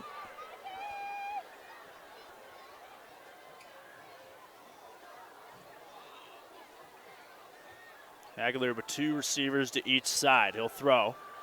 Time over the middle. Pass complete. Johansson inside the 20. First down, Middleton. Johansson just ran that skinny post. Ran on the underside of his defenders. They were dropping everybody back. Threw it behind the linebacker and in front of the safety. That deep safety on that skinny post. Now not another injury for. Another injury here for Capital. This one appears to be a lineman. Man, he looks like he's in a lot of pain. Try to get a number for you if we can. Sometimes hard to see when they're on their back.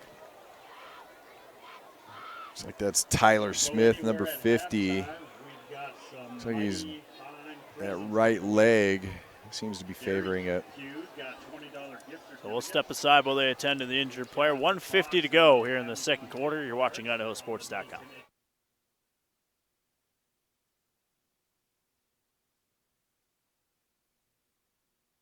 My name's Tyler. I'm a pharmacist, and I live in Caldwell. A reason why I got vaccinated is because I wasn't just thinking about me and my health, is others around me.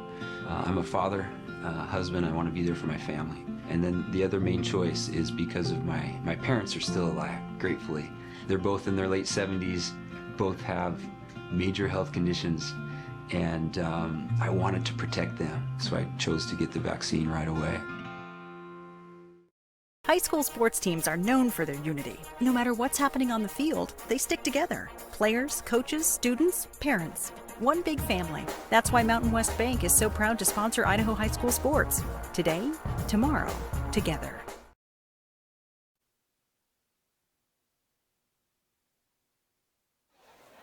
.148 to go before the half. 1st and 10 here for Middleton. Hagler will throw, lost the ball. Hagler able to pick it up, throws a prayer to the end zone. That was almost complete. Yes. They were looking for Rowe, I believe. You know, He just threw that one up. Yeah, and he made the right decision to throw it away and not just, because he was able to hold it. But if he would have just kind of taken a breath and looked up, there was no pressure on him. Yeah. They weren't breaking through the defensive line, wasn't coming through at all. The offensive line was holding up, and he actually had a man in the end zone. But, hey, well played, got rid of the ball. No harm, no foul, come back for second down. 2nd and 10 from the 18. 1:35 to go before halftime. Middleton knocking on the door once again. Under pressure, Hagler, and he's going to get slung to the turf at the 15. Ooh, hung on for dear life, was able to bring him down. Good stop by the Capital defense. They played that. He was looking for the quick route on that one as he stepped up to throw. They jumped the route, so he's had to hold on to it. And at that point, Hagler has a green light to run anytime he wants, and he was able to do that. Move the ball forward for, it looks like 4 yards, picked up about 4. Middleton going to use their second timeouts of the half here. They have one remaining, 1:24 to go before we hit the break here at Middleton. It's been a first half that Middleton has been in control of most of the night. Defense has played well. They have the turnover. Second quarter has kind of been dominated by Middleton, as if they punch this thing in here, they'll have 27 points in the quarter. Yeah, and it's kind of the tale of 2 quarters. A little sloppy first quarter for both teams, not able to move the ball very well. We just had the one score. And then after that, Middleton kind of recognized what they had, and they went to more of that power running game to free up the rest of their game. And after that, you could see it was able to kind of open up on the outside, and they were able to push the ball downfield. Hagler's made some good completions downfield to force the defense now have to step back. And, again, that feeds right back into the running game, and that's a good run-pass balance that keeps defenses on their heels. 3rd and 6. This is a big play here for Capital. If they can keep Middleton out of the end zone here, Hagler will throw over the middle. Pass caught near the sticks. I think they're going to be about a yard short is Middleton, as that was Heck on the reception. He already has a 37-yard touchdown reception tonight. Here he's a yard short. 4th and 1. So we approach the minute mark. Middleton going to go for it. Yeah, he's ran that drag route under the middle, just kind of an in route. Had the man, his defender got, oh, there you go, under center. Hagler under center. QP sneak trying to get the first down on 4th and 1. And we'll see where they mark it. Yeah. I think they got it. They did. Just got it. Sometimes it's a game of inches. That time Middleton getting just enough of them. Under a minute to play before the half. And Middleton still has a couple of timeouts, so they are able to work the clock a little bit here. Clock down to 35 seconds. It is moving. Hagler in the shotgun. 1st and goal. Clock under 30 seconds now. Hagler to throw. Looking corner of the end zone. Pass is incomplete. Was looking for Heck. And Heck cut his route off a little short. Turned a little too soon. He still had some real estate at the back of the end zone. I actually think Hagler threw a good ball on that one. If Heck would have continued running and made the turn later, I think there would have been a reception at that point for a touchdown. So clock paused now at 23 seconds as Middleton regroups. 2nd and goal from the 6. Yeah, and options are open, right? You can run the ball. You can run the ball twice. You actually can run the ball 3 times at this point because you do have those 2 timeouts and that power running game. They can bring that in. You don't have to throw the ball every single time or even run your route into the end zone. And with the timeouts in their pockets, options galore here on 2nd and goal. Hagler will throw under pressure over the middle. Caught, touchdown. Heck once again. And there's going to be a roughing the passer afterwards. Looked like the big sophomore defensive lineman, tight end, Shepard Fish, rolled in. Oh, I lied. It was a holding. Okay. So take the points off the board. You and the scoreboard here are taking those points off. Yeah, that we are. No worries. So this holding is actually a big break here for Capital, because not only does it take the touchdown off the board, but it's going to push Middleton back 10 yards. So they're going to run this play now from, and it's a spot foul too, so they're going to run this play from the 21. 19 seconds left to go. It's a 2nd and goal. Middleton does have some timeouts in their pocket. The Vikings second down, but it is goal to go. 20 yards to pay dirt. Empty set for Hagler. 2nd and goal. Hagler, short screen to Johansson, incomplete. Throw was a little high, but Johansson will tell you he should have had that one. Yeah, he should have had that, and he knows it too. He was looking at the ground, smacking his thigh pad, saying, "Daggone it, what was that about?" Because the offensive lineman had released, and because it was within those 3 yards, the reception where Johansson was 3 to 5, they're a little generous. He had his blockers in front of him, and there was a lot of room. And he's a shifty runner at that. He's a Debo runner. Yeah. And he may have been able to take that to the end zone. So now 15 seconds to go. It's a 3rd and goal from the 20.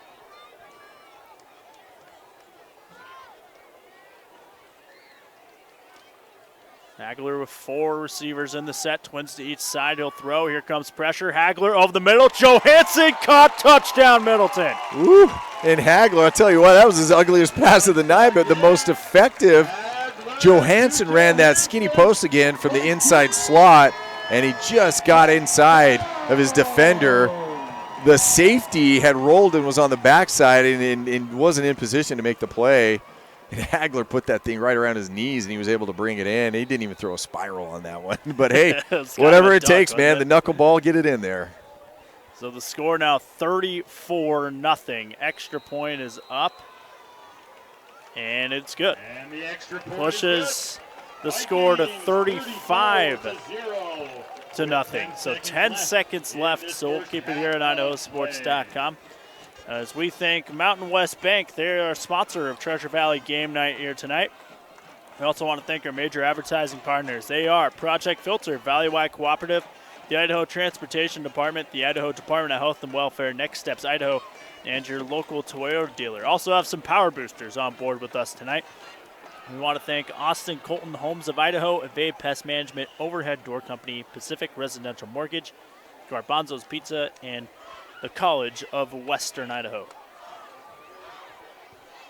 And Middleton completely in control at this point. And so from the flip side, we talked a little bit about Capital, how you have to approach the rest of this game and what that's going to look like. But if you're Middleton at this point, you got to start looking at some things. Okay, number one, I think we have this game in hand.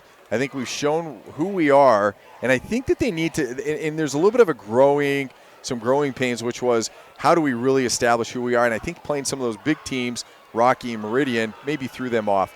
We know that if they run the ball, they'll be able to throw the ball. And we can say that they are a run-first offense, and that's what they should look forward to, I'd say, for the rest of the season and into the playoffs. But from here on out, look at execution and maybe getting some more kids some experience at the varsity level. Again, this is a live ball unless it goes into the end zone, which it does. So it'll be a touchback. With 9 seconds to go, Capital will get about one play here from scrimmage, and we'll hit the halftime break. Yeah, and just really quickly, I got a text message from a friend that's at the Meridian Rocky game. It's 7-6 Meridian at halftime. Oh, wow, okay. Defensive slugfest. You and I have done some Meridian games, and that defense is legit, led by Nathan Reynolds.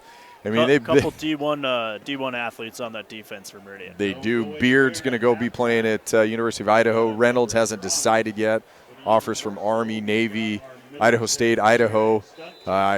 Talking to his parents, he's waiting to hear from some guy, from Washington State and a couple other places. So, yeah, they have some good talent on that defense.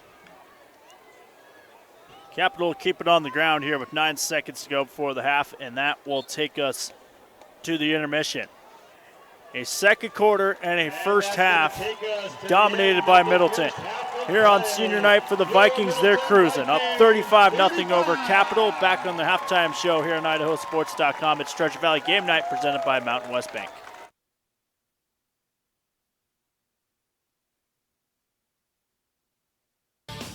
High school sports teams are known for their unity. No matter what's happening on the field, they stick together. Players, coaches, students, parents. One big family. That's why Mountain West Bank is so proud to sponsor Idaho high school sports. Today, tomorrow, together.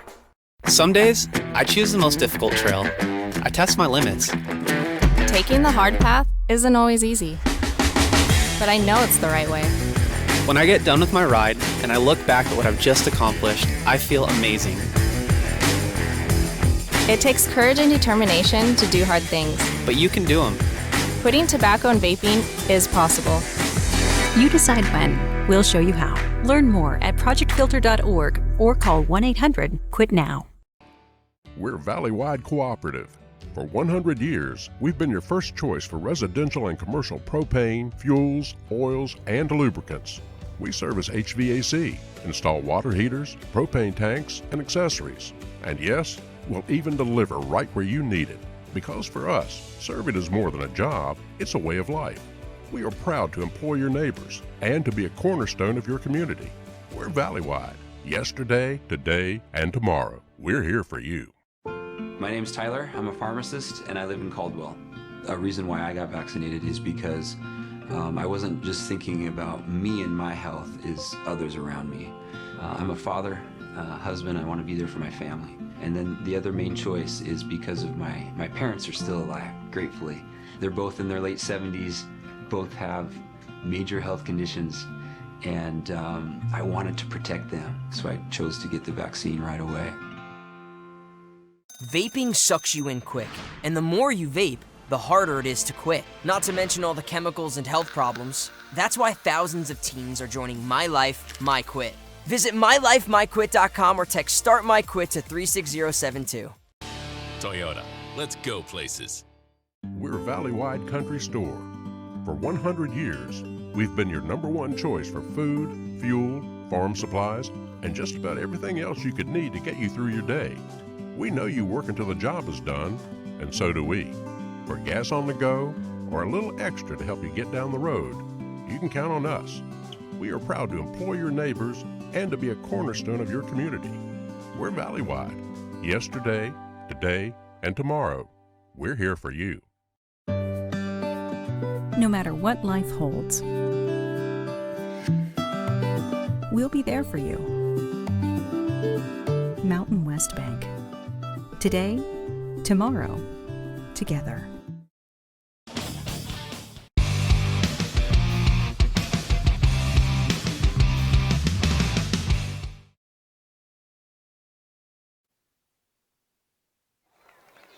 Halftime here from Middleton. Middleton, the Vikings, holding a 35-0 halftime lead over Capital, fully in control here tonight. Lucas Gebhardt and Ryan Luke here for IdahoSports.com. Tonight is Treasure Valley Game Night, presented by Mountain West Bank, brought to you by Project Filter, Valley-wide Cooperative, the Idaho Transportation Department, the Idaho Department of Health and Welfare, Next Steps Idaho, and your local Toyota dealer. Also some power boosters on board with us tonight. Out of Middleton, we have Austin Colton, Homes of Idaho, Evade Pest Management, Overhead Door Company, Pacific Residential Mortgage, Garbanzo's Pizza, and out of Capital, Evade Pest Management, and the College of Western Idaho. So, senior night here from Middleton. They made the jump from 4A to 5A. The two losses, obviously, Rocky Meridian. They're playing tonight. Update from that one, defensive slugfest over there at Rocky, 7-6. 7-6. Word on the street is, because we're not there, Meridian had a touchdown called back, which would have put them up 14-6, and there have been 2 field goals by Rocky. Again, that's the word on the street, and that's my text message that I'm getting from a friend's father-in-law who coaches at Meridian. How's that? Okay. we know people. We know some people is what I'm trying to say, yeah. Yeah, well, here tonight, Capital, like you said, really kind of bit by the injury bug here tonight. Several key players out for Capital, including their top 2 quarterbacks. Jordan Peterson, concussion when they played Rocky last week. He is out tonight. Also, their second quarterback, A.J. Donahue, also out as well. So they are down to Brody Call, who's listed as a receiver and defensive back on the roster. So Capital dealing with some injuries. We also had Diego Soriano go out with an injury in the first half. I'll say that his return is questionable at this point. So yeah, I wasn't putting any weight on that foot as he was leaving the field. Yeah. So, I mean, Capital dealing with just a slew of injuries. Middleton, on the other hand, getting it done with all name an athlete on Middleton, and they've kind of been in the end zone tonight. Tate Johansson, leading the way. He's been in the end zone twice, once on the ground and once through the air. A 2-yard touchdown run for Johansson, a 21-yard reception as well. Cole Holman, the junior running back, 6'1", 215, also been in the end zone tonight, along with Pachi Franks, the junior as well. At 215, a couple power backs in the end zone. So Middleton and Decker Hagler getting it done through the air. He has the 1 touchdown throw here tonight. Colton Moore, an interception. A lot of that was done in the second quarter for Middleton. Yeah, and it looks like they just turned the heat on in the second quarter, settled in, and we talked about that from the beginning too, how the team was, both teams were going to settle in, and Middleton really settled in. Found their stride. We talked about them using the power running game or the running game just in general to start freeing up some of the passes. And some people throw the ball so they can run, and then some people run the ball so they can throw. And I think Middleton's identity is somewhat of the latter, where we're able to run the ball with some big backs coming out of the backfield. They ran the power I with 3 backs in the backfield all stacked up. And then they did it with a little bit of the option, too, and we saw that with Johansson coming out of the backfield and Hagler with keeping the ball a couple of times too, and all of that led to them sucking the defense in, making them respect them for the run and being able to throw the ball over the top. Now, I would be remiss if I didn't say how good of a host Meridian has been to Idaho sports this year. They've been fantastic. Yeah. They come out and they fill their stands every single time, and they have a good team. And I really just want to say hats off to the Middleton team, the Middleton complex, all their fans. They do a good job, and I'm really not going to lie. Their marching band's pretty dang good as I'm watching them down here. They do a good job, put on a good performance. So that being said, flipping over to Capital, tough sledding. And I think that they kind of knew that going into it. And I remember during the coaching search, there were a couple names that were thrown in hats, and they held out for a long time for the head coach for that hire because they wanted their guy, a former Capital student, to come back. And so they were waiting for him to free up, and eventually he did, and they got him in. So they had a little bit of a late jump on the season. So some of that, some of the when they play together, and some of the congruency and the stuff that they wanted, the timing probably isn't there installing a new offense. And you can see that with the struggles, and they're trying to get some things going. I mean, a lot of mishaps, Kickoff, the guy doesn't go back to get it. A lot of that can be attributed to youth and lack of experience. And that'll start coming together as the years come. Specifically, we'll give them 2 years from now. I think that they'll probably be pretty solid, seeing as they can identify a quarterback. I know at the JV level, they had a couple guys that were throwing the ball pretty well. But you see Capital, and I see Capital continuing to develop. I mean, I see 2 guys or 3 guys that are going to help him in the long term. Shepard Fish, the big tight end, defensive lineman. He has the makings, and he's all of 6'5", 6'6", big frame. He has the makings of a next-level type kid. And then you see number 35, and why can't I think of his name off the top of my head? I apologize. That's Marcellus Clay, the sophomore. He's elusive, had the good punt return, kick return, and he does a good job with the ball in his hand. So I think the future is getting brighter for Capital. You can't go off of this 35-0 score. This year is, you play for pride. I've definitely played in my lopsided side of the blowouts. My senior year we got destroyed a couple of times. And so you gotta play because you love the game, and I think that that's what Capital is doing at this point. Try to get out of this without any injuries and just execute where you can. Yeah, the 2 players you mentioned, Clay and Fish, both sophomores. Yes. So definitely you're kind of turning the page to a new era here for Capital. Because Todd Simmons, he was the head coach here at Capital for 18 seasons. And you mentioned the coaching search. Jay Bonner, they went all the way to Illinois to find this guy. He had 13 years as a college coach, 8 of those seasons at an NAIA school out there in Illinois. Also spent 5 years at a junior college as well. His last 5 years, I know I'm throwing a lot of fives out here, but the last 5 years were spent at Casey Westerfield High School that's outside Chicago. But 13 years coaching at the college level. So they obviously like this guy. They waited on him. They went out and got a guy with some college level experience, kind of knows what it takes to get those kids to the next level, to NAIA schools. Obviously a couple of them, well, one of them here in the Valley in the College of Idaho for football. But you look at this Capital program, it's a program that is not used to missing the state playoffs. They might still be able to get there this year. As we take a look at the SIC standings, you're looking at the SIC Foothills Pod, So basically, we're sort of missing a graphic when we explain how the next couple weeks is going to work here in the SIC. True, that's true. It gets complicated. We're missing 6 teams, which is the other pod. So 6 teams over in this pod. You have Meridian, Rocky Mountain, Capital, Middleton, Centennial, Timberline. Basically, to keep your season alive, to play, teams will have one more regular season game next week. Middleton will play at Centennial. Eagle will play Meridian. You have to be in the top 5 to keep your state playoff hopes alive within your pod. So right now, both these schools looking like they'll probably be in the top 5, with Timberline winless so far this year. Centennial just beat them in overtime last night. So how this is going to work, whoever wins this pod, Meridian or Rocky Mountain, they're playing tonight. The winner of tonight probably will win the pod. Will play the winner of the other pod, which will likely be Mountain View or Eagle. The 2 ones will play each other. And the top 2 seeds already in. So if you're one of the top 2 seeds, you're already in. You're good, yeah. Yeah, so playoff chances, quite frankly, I mean, let's play a little mind game here, if you will. Let's say Middleton finishes 3rd in this, okay? So they end up playing the 4th team in the other pod, which realistically probably is going to be Boise or Boer, if I'm not mistaken, one of those 2. And I think Boise's shown a ton of spunk this year. I've been very surprised. I think I mentioned this before on other broadcasts.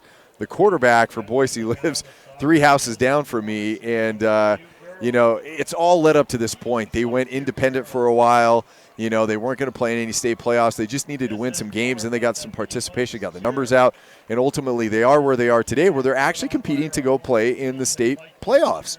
Yeah. So let's say Middleton does play that, and they do win. All they have to do is win the next 2 games, and they're in the state playoffs.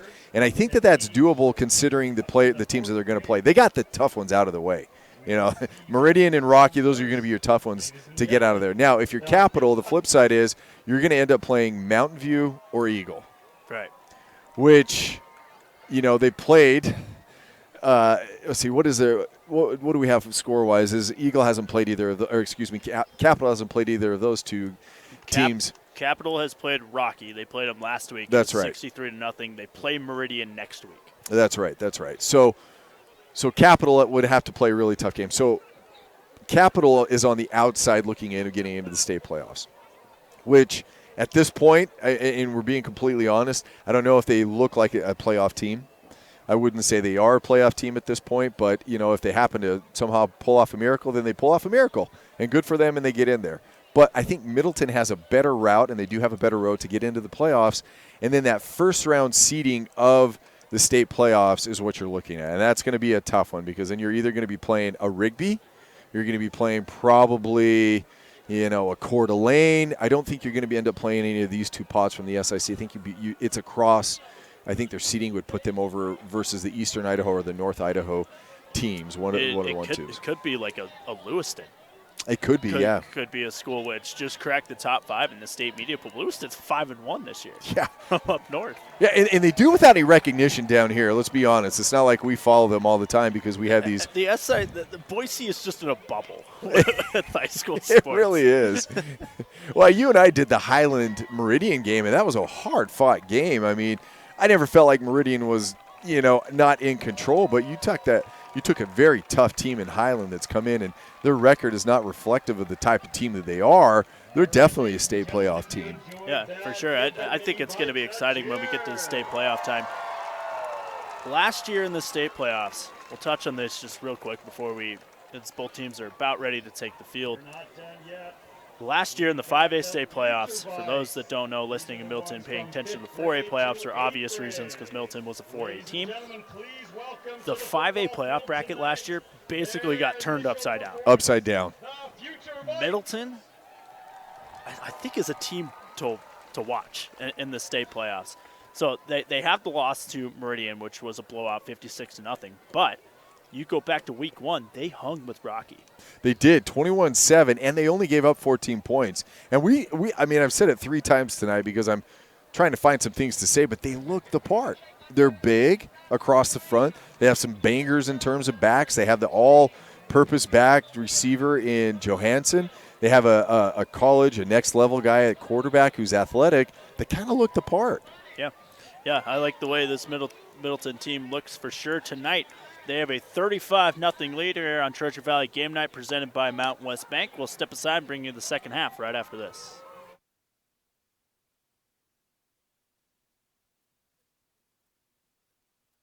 We're Valley-wide country store. For 100 years, we've been your #1 choice for food, fuel, farm supplies, and just about everything else you could need to get you through your day. We know you work until the job is done, and so do we. For gas on the go or a little extra to help you get down the road, you can count on us. We are proud to employ your neighbors and to be a cornerstone of your community. We're Valley-wide. Yesterday, today, and tomorrow. We're here for you. High school sports teams are known for their unity. No matter what's happening on the field, they stick together. Players, coaches, students, parents. One big family. That's why Mountain West Bank is so proud to sponsor Idaho high school sports. Today, tomorrow, together. Some days, I choose the most difficult trail. I test my limits. Taking the hard path isn't always easy, but I know it's the right way. When I get done with my ride and I look back at what I've just accomplished, I feel amazing. It takes courage and determination to do hard things. But you can do them. Quitting tobacco and vaping is possible. You decide when. We'll show you how. Learn more at projectfilter.org or call 1-800-QUIT-NOW. My name's Tyler. I'm a pharmacist, and I live in Caldwell. A reason why I got vaccinated is because I wasn't just thinking about me and my health, is others around me. I'm a father, husband. I want to be there for my family. And then the other main choice is because of my parents are still alive, gratefully. They're both in their late 70s, both have major health conditions, and I wanted to protect them, so I chose to get the vaccine right away. No matter what life holds, we'll be there for you. Mountain West Bank.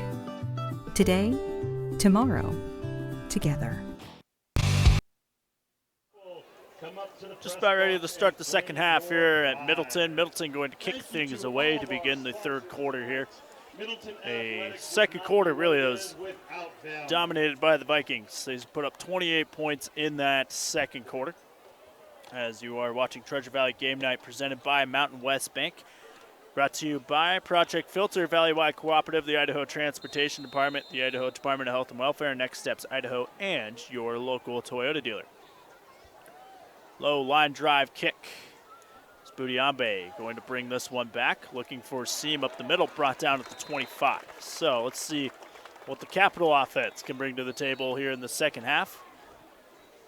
Yeah, and the Capital offense is going to have to run without their top back because I don't see him. Yeah, he's over on the sideline nursing that sore knee.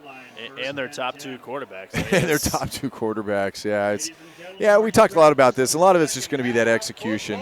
So it's if you're Capital, and we'll see what they line up, but it's running some safe plays, trying to break some moves, and they do have some good athletes. So hopefully they can get the ball in some of their playmakers' hands at this point.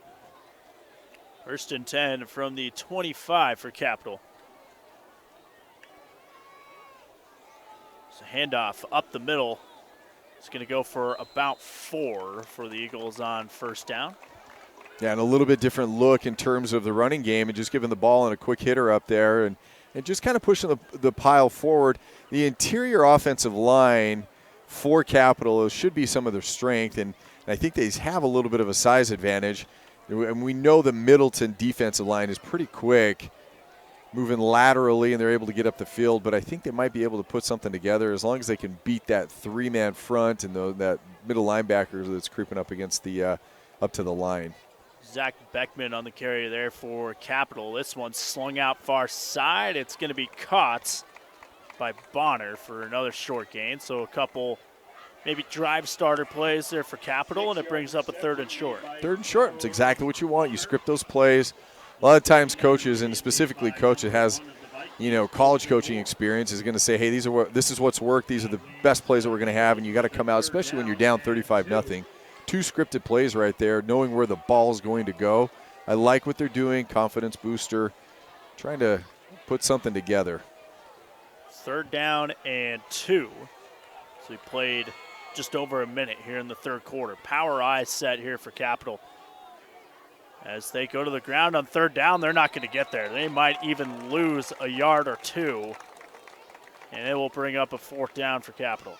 Yeah, 4th down, and they did need to do that. The back looked like, I think that kid's a good athlete. He's the same kid that caught a pass and hung on to it in the first half. If he would have hit the hole hard, and he just had to run hard, he just needed to lean forward for 2 yards. But that's just inexperience, and that's not having your full squad together at this point in the season. Just the inexperience of it all. Tolasso, the ball carrier, the junior, not able to find the 1st down marker, so Capital will punt on their first possession here in the second half. Moore back deep to receive. A low punt. Moore's going to catch it on the run and then slide to the turf at the 46. So the Middleton offense now taking the field for the first time here in the second half. Yeah, and I'll tell you what, if you're a coach and you see your punt returner come up and field the ball like that, you say, oh, and then as soon as he fields, you say, that's a good job.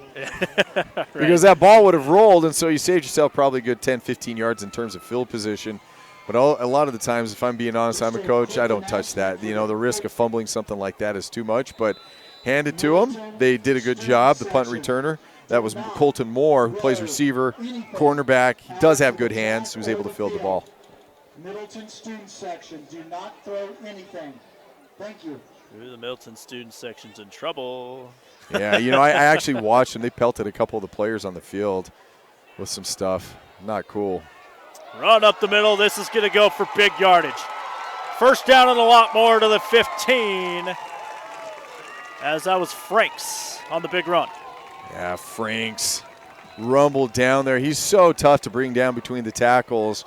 That power running game is, again, becoming the identity of Middleton as they get some good movement up front.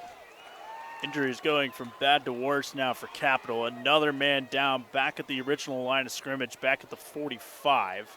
Yeah, it's a big sophomore tight end that we've been talking about, Shepard Fish. Looks like he has some upper body injury at this point. It doesn't look like he's holding his knee or his leg. God, you just hate to see injuries happen, especially in a blowout game. But, I was reading an article a little bit about Tom Brady and talking about Tua's injuries and his concussions, and Tom Brady was on a podcast, and he basically said this, inherently this is part of the game. This is part of what happens. Injuries happen, and a lot of it comes down to how you recover. What are you doing for your body? Are you getting enough rest? Are you eating enough food? Are you eating enough good food? What kind of nutrients? It's easy for Tom Brady to say because he's, 23 years in the league right now, greatest of all time, but he does. He's so ritualistic in terms of the way that he does take care of his body and the things that he puts together. I look at him. Oh, he is kind of hobbling on that. Oh, boy.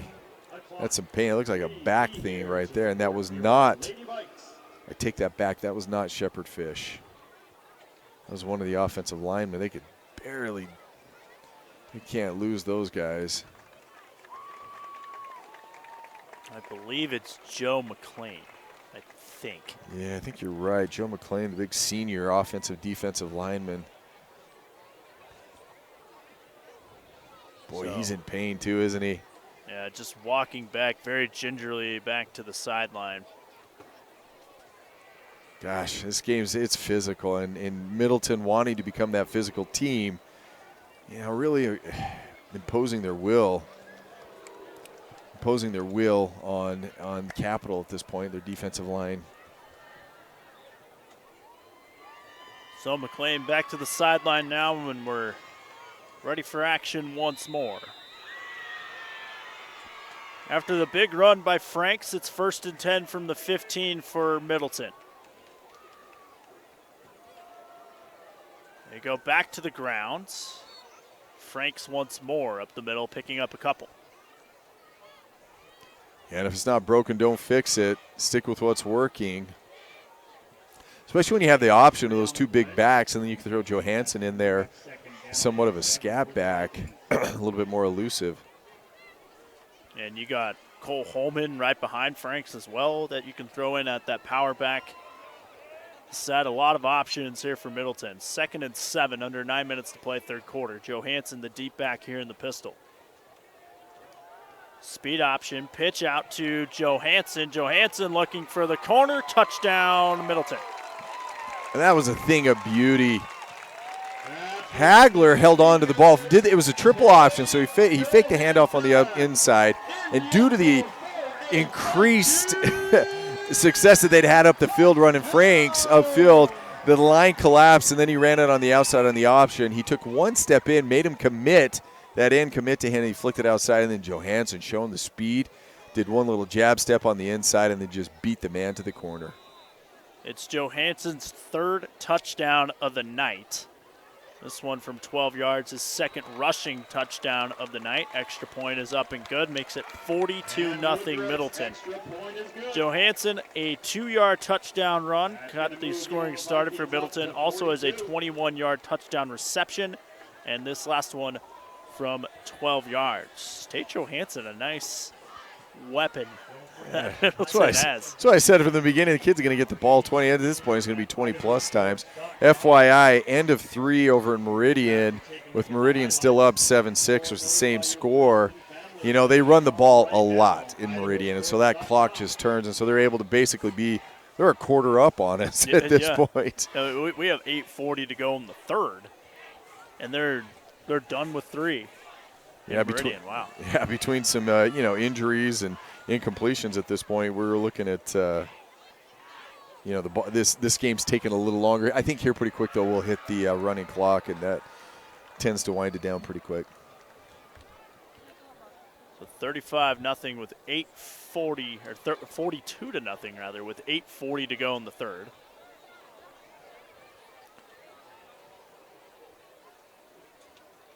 Yeah, and a great senior night, right? What a way to send off your seniors that have put a lot of heart and soul into this, the graduation to the 5A level, and that just comes with the explosive growth here in Idaho. Capital going to bring this one straight up the guts, drop down at the 37. The Capital offense taking the field once more. Marcellus Clay on the reception, 8.5 to go third quarter. And I'm going to say this, and hopefully this isn't the case, but I know we got beat my senior night pretty bad. I'm not going to lie. I'm going to call it what it is.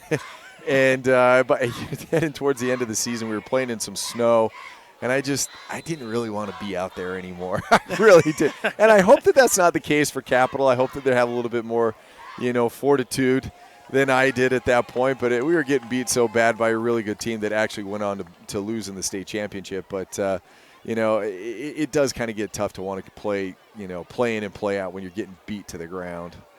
Call going to throw a screen pass on 1st and 10, trying to look for the corner. There's Clay, and he picks up about 3 on 1st down. Yeah, and good move on the outside. Like I said, sophomore. Continue to get these guys the ball. I'd feed them, see what you can have. I mean, the big tight end, Shepard Fish, hasn't caught a ball all night. Why not send it downfield to him? Sure. Start doing some stuff to see what you have, moving forward in the future. So 2nd down, and looks like they picked up about 5. So 2nd and 5 coming up here for Capital.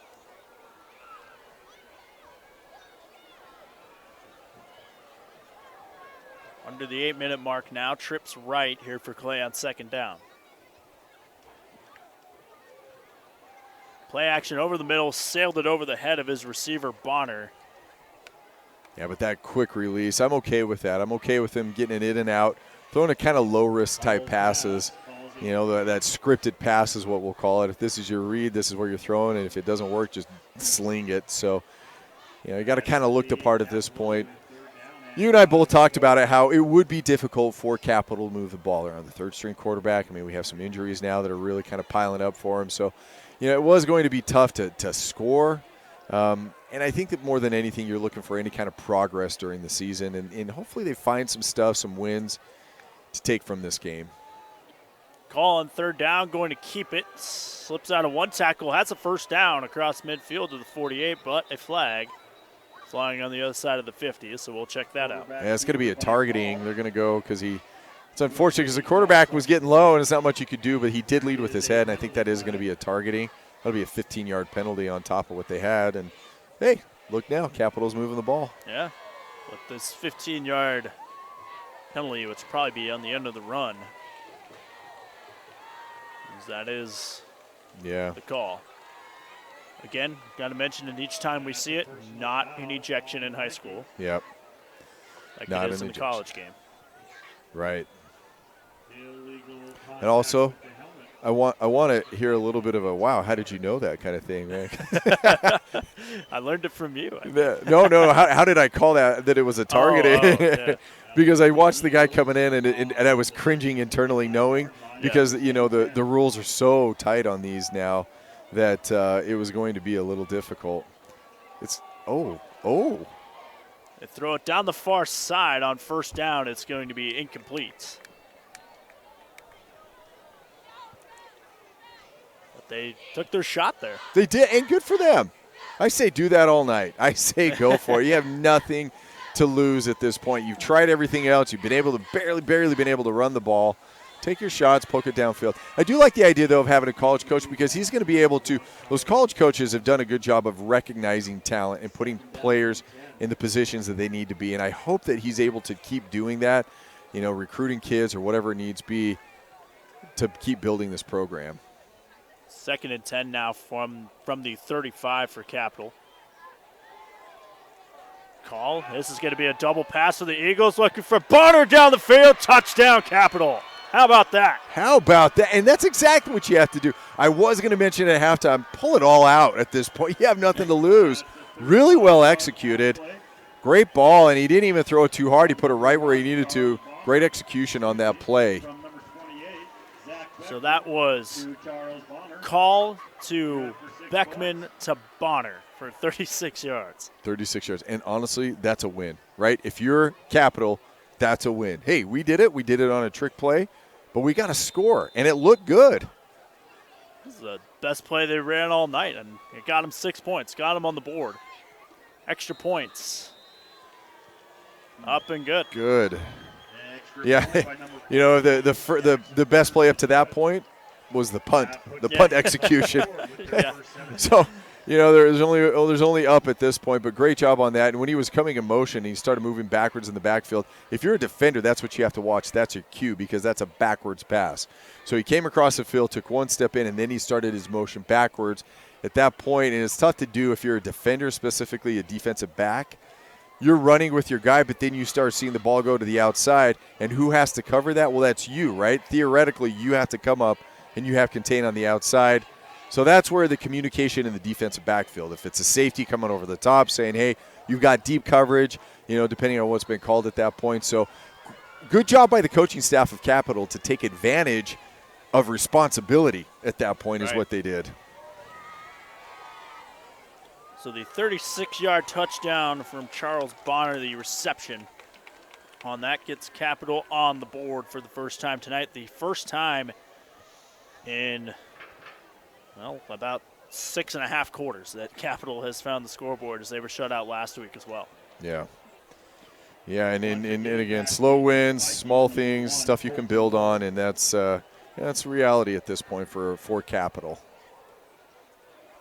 And I am trying desperately to see if I can get some updates on some scores. If you don't have access and you're only watching us, I'm trying to keep you informed. But the scoreboard around the state has not been very effective tonight.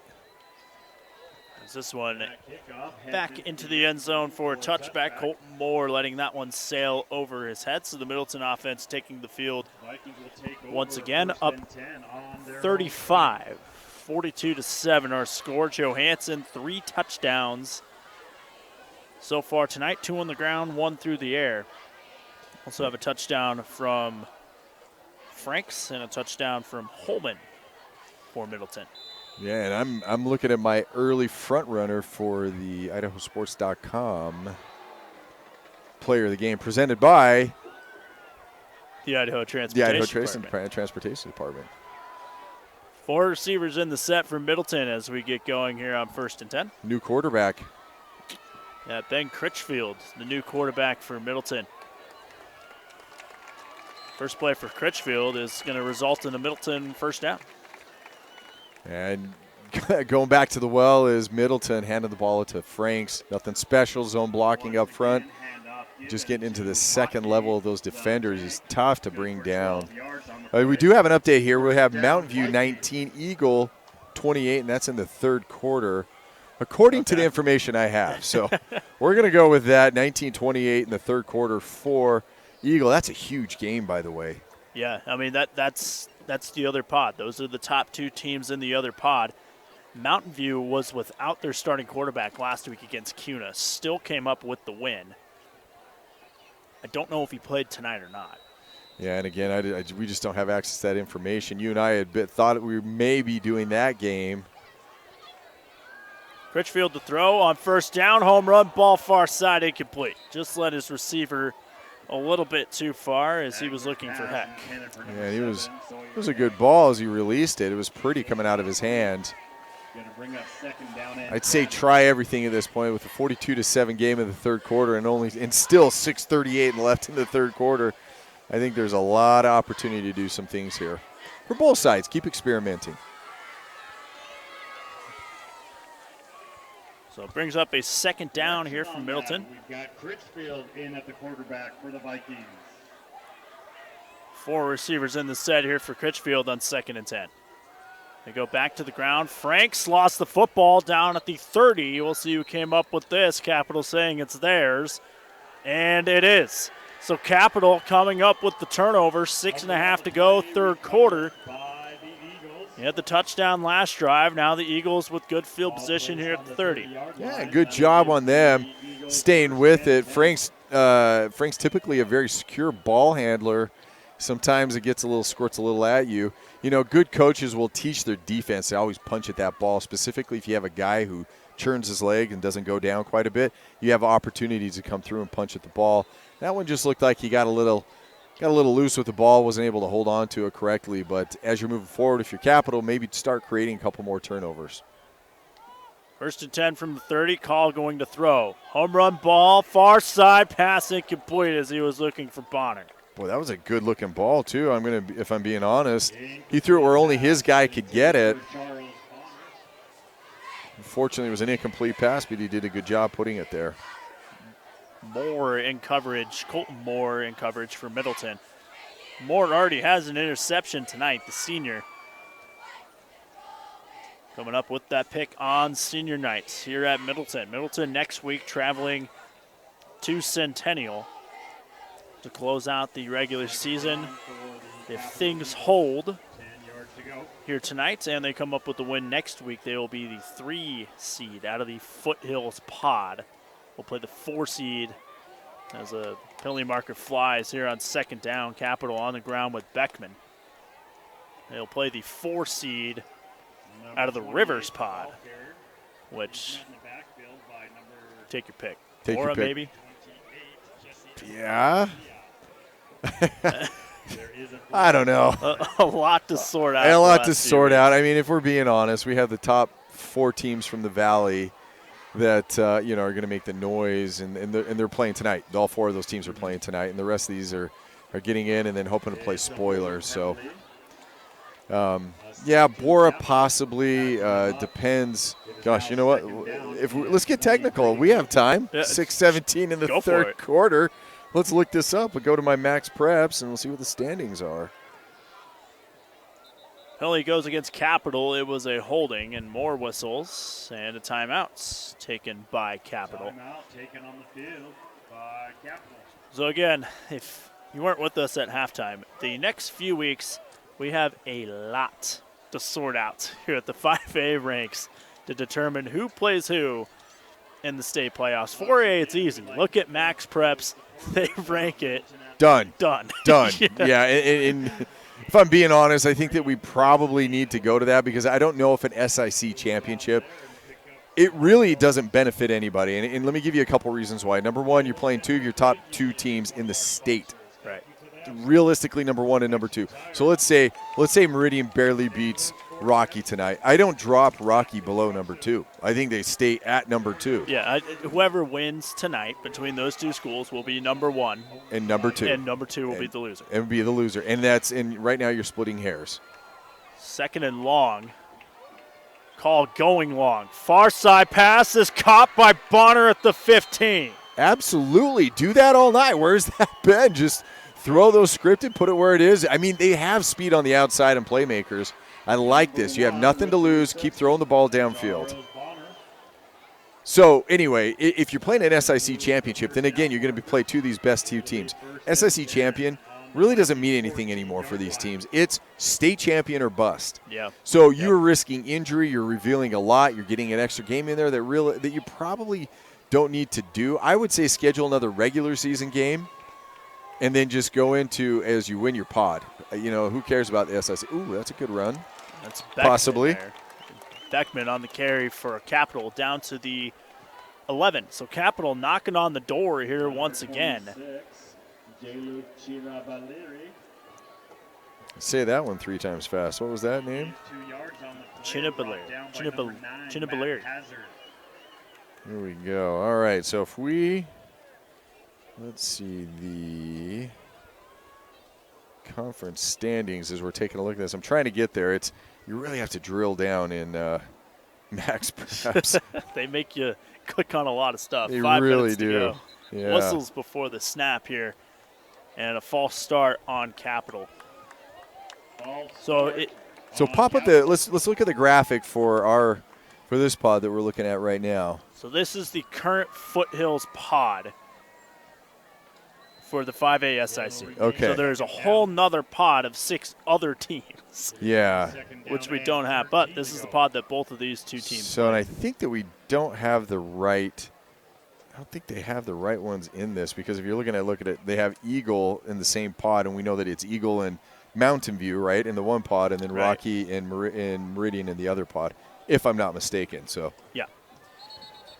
More whistles as Bonner catches it in the end zone, but another pre-snap penalty on Capital. So they're just popping this thing in reverse. So, but anyway, to kind of go back to how the last couple weeks here are going to work, after tonight, for both these teams, there is one more regular season game. Middleton will travel to Centennial. Capital will play Meridian. And then you have another week that is currently not on the schedule for every single team in the SIC except for 2, and that's going to be whoever finishes in last place in both those pods. So which is not going to be both of these teams. no, it won't be. And so I just got to update. It's 14-6 now with 3 minutes to go in the fourth quarter. Meridian's on top. Just over 4 minutes to play here as in the third quarter. Yeah, they keep it on the ground.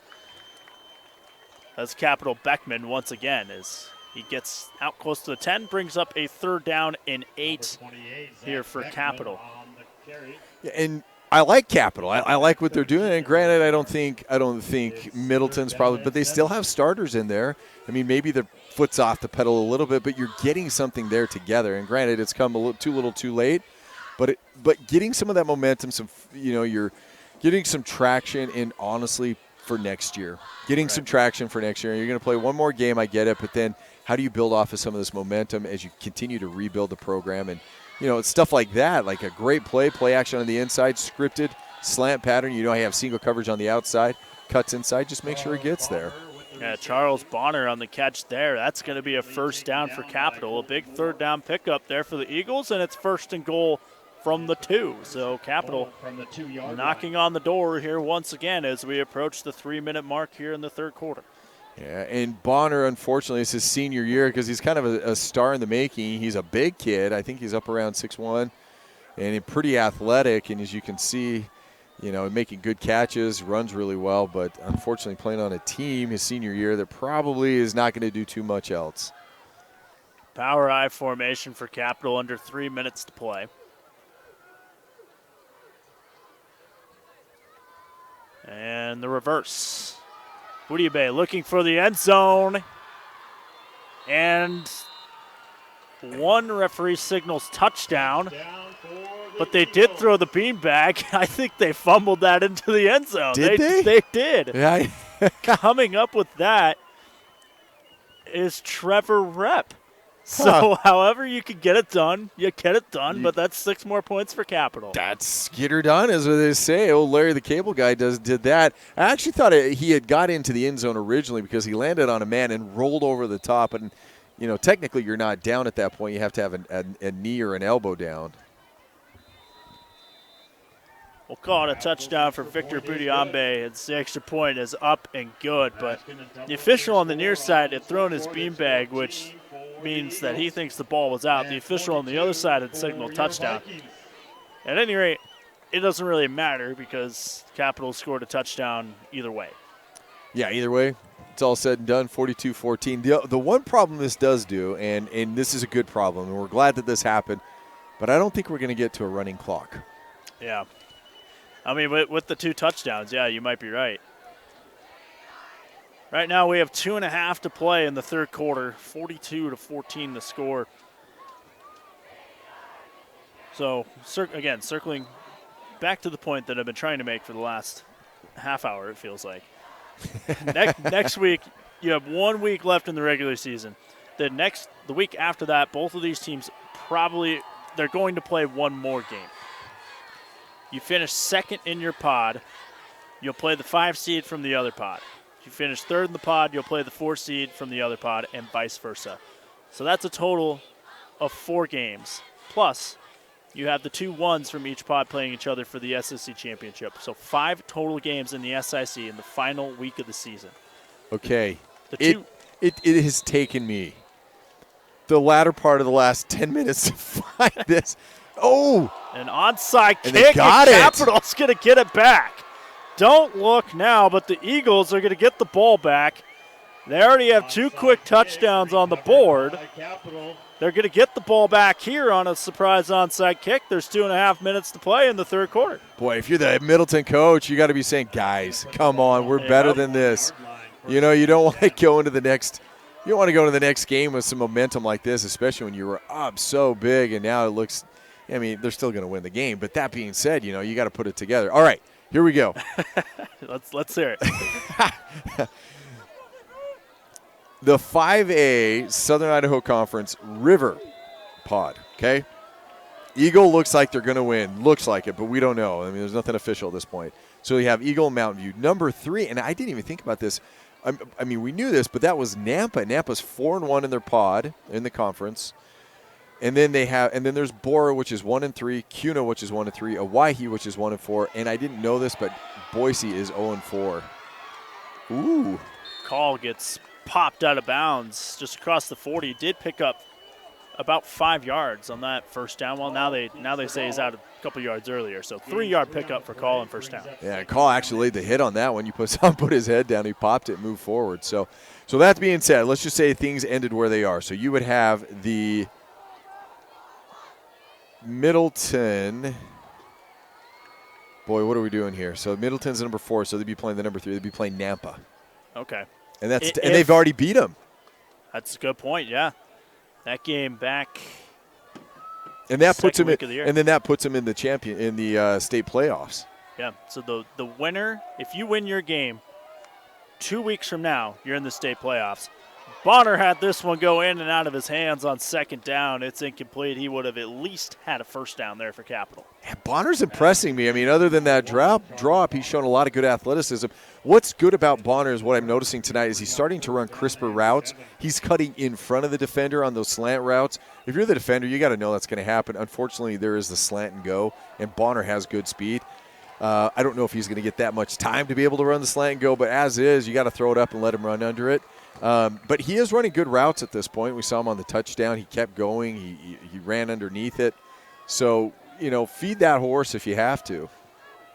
2:20 left to go here in the third frame. They go back to the ground. Beckman. Not much. I'm going to let you look at this thing so you can kind of sort it.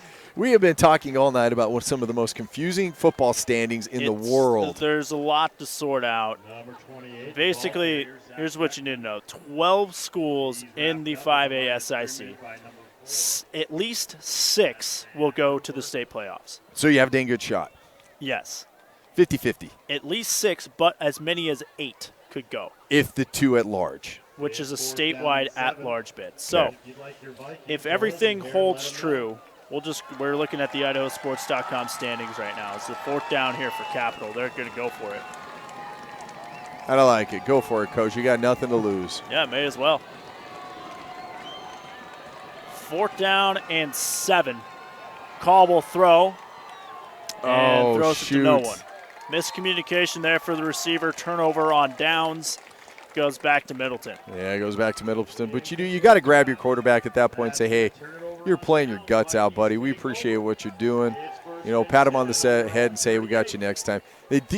They're growing, right? We talked about this 18 billion times tonight, but this is a rebuild. And start trying to find your identity. I truly actually like the offense. I do like the Capital offense. I don't think it's as vanilla as the rest of a lot of these teams that you'll see in high school football these days where it's just pure spread. 4 receivers, 1 back, everybody's running around, and you just kind of throw outs in here and there, and it's just, does he run it out or does he run it in? Does he run a straight? And that's it. But they're getting a little creative. They put alignment. I like that they have a tight end down. They run an 11 package, which means 1 tight end and 1 back. So I think that there's a lot to like about Capital if they can get the personnel to match the offense. Critchfield back in at quarterback here for Middleton as they go straight up the middle with Franks. Yeah, I'm going to give a shout-out to my big sophomore tight end, defensive lineman, Shepard Fish. He made a good move. He swam over the top, jumped in, and was able to wrap him up for just a gain of 1 yard. I like this kid. I think he has a future. Hits the weight room, keeps playing hard. I think he's a basketball player, too, if I'm not mistaken, but I'm not. I could be mistaken. I'd be playing basketball if I had that frame, too. Yeah, no kidding. 6'5" means something. Right. So anyway, yeah, and then looking at the north, looking over in eastern Idaho, so Madison, and they only have 4 teams over on that side, and they haven't even played each other yet. So yeah, they'll basically play, almost a round robin type of thing. As this pass incomplete from Critchfield was looking for Holman. But, that's the interesting thing about the North is there's only a handful of teams up there, and I don't think they start playing each other until this week, maybe next week. Nope, I think next week. Is it next? Because they have to play 3 games, so I think it's this week next because I think they started. Who knows? I really don't know. We're in the bubble. We're in the bubble. We're in the Boise bubble. The Treasure Valley. It is what it is. It happens here, but. You still have Lewiston that cracked the top 5, and that was over over Highland. Now Highland is 3-3, but they've lost to some good teams, and then you have Rigby, which is a perennial, the number anywhere. Ask anybody, it's number 1 through number 3 team, right? But right now, currently, their only loss was to a really good American Fork, Utah, which is a 6A team. A really good team. It was their only loss this year. They did play tight with Blackfoot.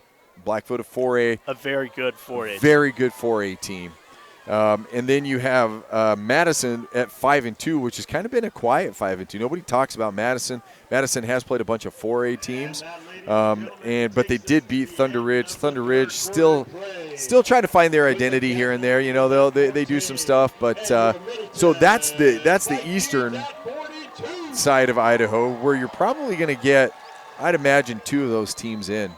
Yeah, and I think that's we've reached the end of the third quarter here as we move over to the fourth quarter, and that's the whole thing that throws a giant curveball on this is those 2 at-large bids, which is statewide, and there's no way of knowing who those 2 teams. You can guess, but there's no way of knowing because they decide who that at-large team is going to be based on your record against other 5A teams. 5A teams, right. And Eastern Idaho plays a lot of 4A teams. Exactly. Yeah. So does Northern Idaho. Correct, yeah. And you won't see, I take Bishop Kelly, number 1 4A team that's there, that's in the, we'll call it number 1 4A team in the state, right? And they play Emmett tonight, which should be a pretty good matchup to see where they are. But in my opinion, BK is far and away the best 4A team. They have beat 3 5A teams and beat them handily. So if you were to go power ranking at that point, I mean, BK is as the highest power ranking there is out there. Sure. But that doesn't matter for 5A teams. You are penalized if you play 4A team. Yeah. So what do you end up doing? Well, how much do you want to travel? Are you going to play bigger schools out of state, like going down, if you're in Eastern Idaho, go down to Utah and play some of that? I mean, then you got to find a school down there over there to play you. So 4th down here from Middleton, and Capital jumped. It's 4th and 6, so it won't be a first down for Middleton. Yeah, 4th and 1 now. I think you still punt it. Well, they won't. They'll go for it, but. Well, there you go. Yeah. But basically, to try to simplify this as much as I can for the sake of both of these schools, if you're Middleton, you travel to Centennial next week. That's the final game of the regular season. Then you're going to play a team from the other SIC pod the week after that. Win that game, and you're in the state playoffs. Yeah, so Middleton would play. They'd play the 5 team, right? Or the 4 If team. they were to be 3, they would play 4. They'd play the 4, so they'd play Bora as it currently is. But I do think that Owyhee will have something to say about that. But Johansson on 4th and 1 has the first down for Middleton. Capital trying to strip it away. They can't. And Johansson brought down at the 40, a fresh set of downs for the Vikings. yeah, fresh set of downs and working hard. You know, Johansson, we talk about him putting his hard hat on before he comes to the field every day, and you see why. You know, he's going to finish with over 50 yards rushing and probably over 50 yards receiving, 3 touchdowns, a bunch of first downs. Yeah, and you know, the same thing goes for Capital on the other side. You know, tough sledding here for them tonight. Tough couple weeks for them with that big loss to Rocky last week as well. Boy, another tough one next week in Meridian. But if you win the week after that, you're in the playoffs. You're in the playoffs. You do have to play a really good team, though, and I think that you'd be playing, at this point, it looks like you'd be playing Mountain View. So that's a tough ask. Right. Back to Johansson here on first down, picking up about 4 yards. We're a minute into the 4th quarter here. Middleton driving just across midfield after that 4th down pickup. That was number 55 on the tackle. Yeah, and I still have 28-19 Eagle over Mountain View, and that's in Eagle. Second down and 6. Let me see if I can find an update. He's 2nd and 6 here for Middleton. Critchfield and a quarterback for the Vikings with the big lead. Tosses this one out to Davis. Short pickup, and that will make 3rd down a bit easier. 3rd and short coming up for the Vikings. And I like this, too. You're getting Critchfield. I think Critchfield is, he's kind of the future of your program because he's a senior also. I thought he was a junior. So you give the senior on senior night some reps, let him complete a few passes. And you got to like that. That's what senior night's about, especially Middleton in control here. You ready for this? Let's hear it. 11 seconds left. Rocky scores on a Hail Mary. 2-point conversion was no good. Game over. Meridian wins 14-12. Wow. Fantastic game. What could have been? Yeah. Lucas, what could have been? Up the middle here for Holman. On 3rd down, he has the first down, still on his feet, and Middleton moving the chains once again here with 10 minutes to go in the 3rd. Yeah, this has got to feel really good for this Middleton crowd, and like we said, they've been great all year. They're great. They're great fans and great partners with IdahoSports.com, and they've welcomed us for a lot of times. I came here and I did the very beginning of the season. It was Post Falls versus Skyline, Utah. They met in the middle here in Middleton, and they played and they offered up their field, and it's a beautiful facility, and they just do a great job. And it's got to feel good to have a good win like this for this home team. Yeah, under 10 minutes to play now, 42-14. So Meridian pulling it out at the end there. Wow. Yeah, the Hail Mary. I'd like to know who caught that. Rocky. Speaking of Rocky has some recruits, and they have Fulmer, K-State commit. They have Jacobson, who's offered from Louisville, North Carolina State, BYU. All kinds of school. He's the big tight end. Never lines up with his hand in the ground. He plays wide in there. And that you know what? Actually, Rocky's the offense that I'm talking about. They run 4 wide receivers every single time, and it's successful. So I can't take anything away from them. But they're one of those teams that does that. And then the flip side, you have we talked about Meridian has a bunch of players that are looking too. Actually, Eagle has a bunch. Has a few kids that are getting. Carter Davis happens to be one of those. The Ian Duarte. They have a bunch of kids, and hey, Middleton does too, right? We talked about Hagler getting the Idaho State offer and accepting that to play football there. So good. You know what? Hey, I think good things are happening in Idaho high school football. I really do, and I'm a huge proponent. I like to talk to the recruiting guys at 24/7 Sports, a lot of the college coaches, and my big goal is to promote these kids and get more exposure at the high school level from the Idaho kids. I wish Boise State would take a little bit better look at some of these local kids. But that being said, just putting them in good schools, I think is what really matters, and it helps build programs. This is going to be another Middleton touchdown, somersaulting his way into the end zone. Isaac Westhora, the fourth Middleton running back to find the end zone tonight. That was a good run, and that was just right up the middle. And he kept his feet, and he had some traffic up there, stayed behind his blockers, and just showed a quick burst. He actually has really quick feet, showed good acceleration in the end zone, and then to cap it off, pulled the old somersault. Yeah, that's good little celebration there. Somebody's running a nice diesel engine around here, and I can smell that. Maybe it's better than the cow because there's a dairy close to here. Maybe it's not. I don't know. Out in the country here, well, maybe not for long. Not for long. The extra point is up and good. And that's another talking point we have about Middleton. This is a town that not all that long ago, back in 2010, was a town of about 5,500 people. This town has doubled in population over the last 10 years. Yeah, and I think it's more than that. That's probably city limits. And then you go just right outside the city limits. There's a whole new development, massive development going in north that's all going to feed into Middleton because it's in Canyon County. You have a lot, explosive growth in this area. Now, we can talk about some of the mortgage, some of the rates and whatever, which is slowing down building a little bit, just a little bit. But the migration, the secret's out. They found Idaho. Everybody's found it, and they're moving here, and they're moving here for multiple reasons. It used to be prices, you get a ton of house here, and that's not the case anymore. $1 million home is not what it used to be. Right, and even just looking for houses in Boise now, these people that go to Capital will tell you this. Homes are getting more expensive, and it seems like they're also getting smaller. Yeah, absolutely. Less house and more money. I came back to Idaho. I was born in eastern Idaho, and we came back to Idaho I came back about 6 years ago. And we make the joke that we probably couldn't even afford our house now if we were to move here. Yeah. Based on what it is, it's incredible. The penalty on Middleton here on the kickoff is someone just jumped the gun a little bit here, so they'll move it back 5 yards and kick it again. So, I don't know if maybe you saw this or not, but at this point they're kind of having fun. The kicker waves for the Capital guy to throw him the ball, so he throws it. Typically, you usually run that through the referees, but he's like, "Hey, throw the ball back." So he throws it to him, and then he's going to go tee it up, and the refs go, "Oh, wait, you got to run it through me." So he has to check it with him, like you do in pickup basketball, like check it with the defenders. So he checks it with the referee, then he can tee it up again. But all right, here's the ball. Let's go play it again. As if they're going to switch out the ball or something. Yeah. All right, so this, again, a squib kick here from Middleton. Picked up by Capital at the 30, looking for a seam and out to the 50-yard line.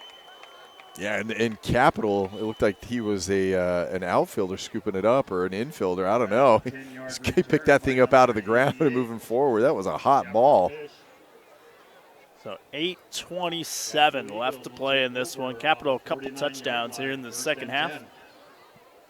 One was a double pass, and another was, we'll give the touchdown to Budiambe on the end around.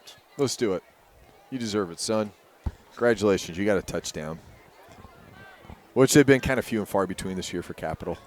Especially the last 2 weeks especially. Shut out with Rocky last week. You had 6 points in the loss to Bishop Kelly. Shut out by Bora to start the year. Capital are going to keep things on the ground here on first down, slipping out of a couple tackles. Showing some spunk there, keeping his feet, moving around. I like it. Luke Chinabalar. Under 8 minutes to play now in the fourth quarter. Pickup of 5 here for Capital. Capital, I think, wins the name game. There's some tough names. There are. I mean, they win. Yeah. It's one of the tougher rosters I've seen so far this year. And if your family's listening, I apologize. Maybe I'm not pronouncing your name right, your son's name right. We do the best we can here. 2nd and 6. Called the throw. Scrambling far side. Ooh. Steps out of a tackle. Call looking for the first down and has it. I'll tell you, you can see he's a receiver in the open field. He knows how to make some guys miss. He's pretty quick. That's what you got to do, create plays with your legs. And that was a one read. Nobody's open. I got to take off. And he almost held on too long. He almost should have let go, but it was good because he let some more defenders to, fade back in the defensive backfield to be able to pick up that first down. But, at this point, like I said, the coach is saying, hey, here's your read. If it's open, throw it. Or throw it regardless. Just wing it out of bounds if it's not going to be there. And I think that's how we talked about protecting your quarterback. And that's not even just physically. That's protecting him from taking care of the ball or turning it over. Under 7 minutes to go now in this one. Capital on the move here. Trips right, single left here for Call on first down. Call slings this one near side, caught by Bonner, trying to make a man miss, and dropped inside the 35 to the 33, a pickup of about 6. If you're Capital, you got to say, hey, where was this? I know. Why have we not been able to do this all game? And I get it. You're probably playing off a little bit, and you have a couple, maybe some backups in for Middleton. But this looks like the game plan that they really wanted to do from the beginning. And for whatever reason, I think Middleton was hyper aggressive and jumping some routes. Got to hand a lot to the Middleton coaching staff for coaching the kids up and prepping them for it. But, again, where was this earlier in the game? 2nd short here for Capital. 4 receivers, trips left, single right for Call. We hit the halfway mark in the 4th quarter. Handoff up the middle. This is Chinibalar. I was waiting for you. I have it written down phonetically, but even my phonetics is like, that might not be right. I love it, man. You're so good at what you do. I mean, and you just take it, you swing for the fences like Chinablar. Who knows if that's right, but it is now. It is now, according to IdahoSports.com. Yeah, no kidding. 3rd and 4 here for Capital. 5.5 to go in this one.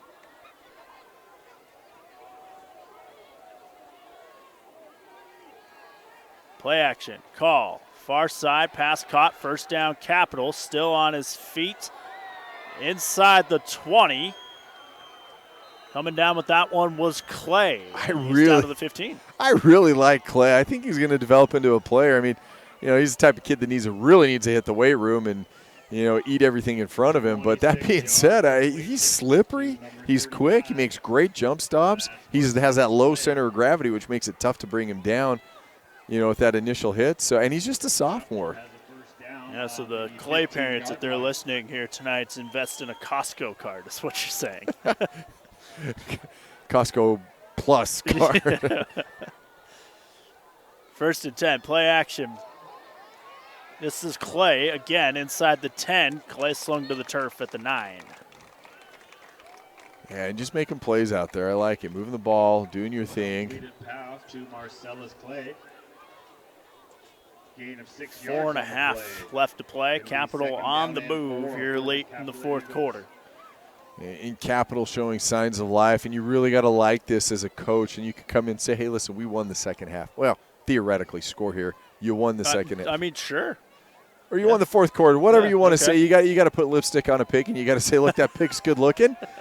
Based on this, and here's the litmus test, and here's what we're going to do it. We're going to judge it by this, but looking a lot better at this point. Call under pressure, running for his life, has a seam, Call, touchdown, Capital. Boy, Call was quick, wasn't he, on that? He looked inside his first read, and that's what we talked about. He's a one-read tuck and run. That first read was covered. He tucked it. He went up inside. He's quick. He has good acceleration. So Call, the touchdown run, gets Capital into the 20s here. Yeah, and again, got to feel pretty good about this. You put 20, potentially 21 points on the board in the second half, and something to hang your hat on. So we await the extra point. and it is up.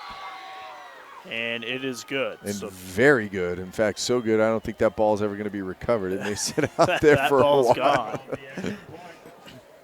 So our score now 49-21 with 3:45 left to play in this one. So let's go ahead and take a look. They're not updated, but let's go ahead and take a look at the standings now. So with Meridian beating Rocky, nothing changes. And with Capital probably winning tonight, or with Middleton probably winning tonight, Middleton and Capital will probably flip. So Middleton will go to third, Capital will fall to fourth. Other than that, you just update the records, and there is your Foothills Pod standings going into the final week of the regular season. Yeah, and we're looking, I'm trying to get to, yeah, it goes final 19, Eagle over Mountain View, 28-19. That one goes final. And that's a big win for Eagle because they started off the year getting pretty much pummeled by Meridian, and they kind of had a somewhat of a quarterback identity crisis. And they've been able to figure that out and cobble together some pretty good wins. And they didn't look great against Boise, dropped them out of the top 5 rankings, but then come back and beat a very good Mountain View team, who has, by the way, now lost 3 games. And I can't remember the last time I've seen a Mountain View team lose 3 games in a season. Yeah, they're 4-2 entering tonight, so they'll fall to 4-3. Eagle will probably jump back into the top 5 in the state media poll next week. Meridian will probably slide up to number 1 in the state media poll. Rocky got all 12 first-place votes entering tonight. And this is a live ball. Hops out of bounds, though. So Middleton will keep possession. So your top 5 state media poll going into next week. You give me your top 5. Give me your top 5. After tonight? After tonight. I think you have to do Meridian, Rocky Mountain. I'll go Rigby. I'll put Eagle at 4 and Lewiston at 5. Lewiston, you take Mountain View out? Yeah, after tonight. After tonight. At 4-3. I mean, I get it. 3 quality losses, but to be in the top 5, you got to beat a top 5 team. Fair. I like it. That's good rationale. To me, Rigby is one of those unknown, 2-time defending state champion, right? So you give credit where credit's due, but they also don't have the same. They also don't have the same quarterback that they had, in the past with Tiger Adolfo. He's now on a mission in the Philippines, but they're kind of an unknown commodity. They played tight with a pretty good American Fork team, and they've yet to play anybody over on their side of the state. They haven't played anybody on this side of the state, so I really don't know about Rigby. But let's just say the ones that we may know. Obviously, I say Meridian's number 1 at this point. I've been saying that for a long time. They were my dark horse to be the state champion. They were my straw poll. That's looking like a good pick now. Yeah, and then I say Rocky's number 2 because until you dethrone the champion, the potential champion, I mean, Rocky has such a great program. So they're my number 2, and they're going to make a ton of noise, and they're actually going to get here's what's crazy, is that Meridian's going to play Eagle again now for the SIC championship. Yeah. Meridian pummeled Eagle. We'll see how far Eagle has come to stay with them. That's a good point, yeah. Yeah, Eagle is an interesting school for me. I mean, you look at the state media poll, the media thinks there's 7 quality teams across the state because 7 teams got votes. So there's the top 5 we've been talking about, Eagle and Highland are the other 2. So this one up the middle and will pick up about 5. And, I really think Middleton has the potential to maybe throw a wrench in things in the state playoffs as we approach the 2-minute mark. Yeah. Well, the only problem is going to be is who they play in the first round. I think that's it, yeah. If they get Lewiston, I actually think they give Lewiston some struggles. I think they do. I think they can make some noise against Lewiston, who potentially could take that top seed from the North region, I think. But I don't know a ton about Lewiston because I've never watched Lewiston play. All I know is based on the fact that I called a Post Falls game at the very first game of the season that played a 5A team from Utah. And I saw what I saw on the ground, and, pretty good. Not great. And Post Falls is sitting number 2. So sure, in their region. So I don't really know what I don't know. But if I'm going, apples to apples, Meridian, Rocky, Rigby, Eagle.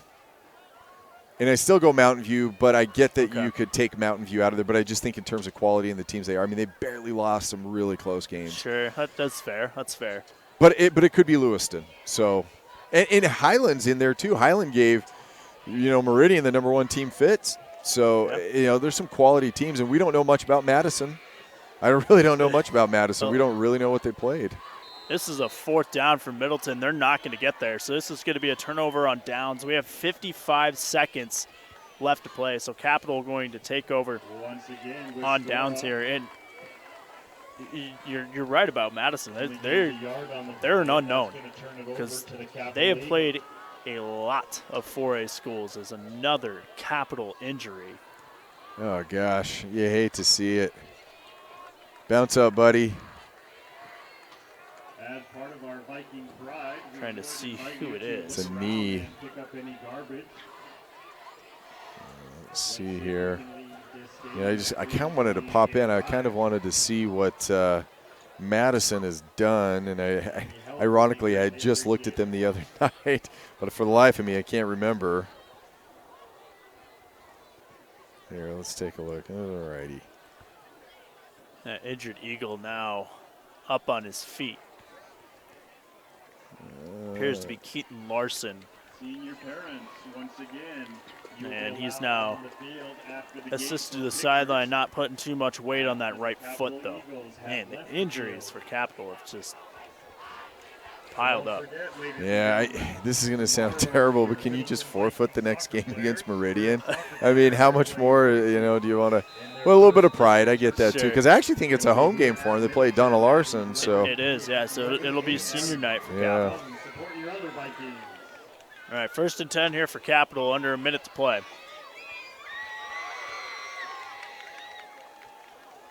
Called to throw, has some time. Now rolling far side, throws on the run, incomplete. 45 seconds. Yeah, it was that one read downfield. Looking for his man, not there, tucks and runs. Incomplete pass. So that's going to bring up a 2nd and 10, 47 seconds. There's left to go. There's the dairy we've been waiting for.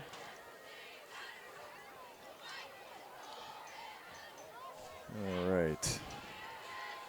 And as we, and again, I like some of these things that they've done in the second half. You got to feel good about it, especially on your 3rd-string quarterback, your converted receiver. Keeping this one up the middle is Capital, under 40 seconds to play now. Keep that clock running, and they know it too. Trying to get out of here without any more injuries.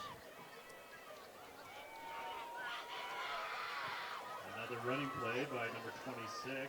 Yeah, so it looks like Highland ends up winning tonight. And they beat Blackfoot, and that was, well, I lied. That was, shoot, they're playing Rigby tonight. Highland's playing Rigby tonight. It's Highland at Rigby at Highland. And that is going to do it here from Middleton. So your final score here tonight, 49-21. Let's go ahead and roll right into our post-game show here on IdahoSports.com. This was Treasure Valley Game Night presented by Mountain West Bank.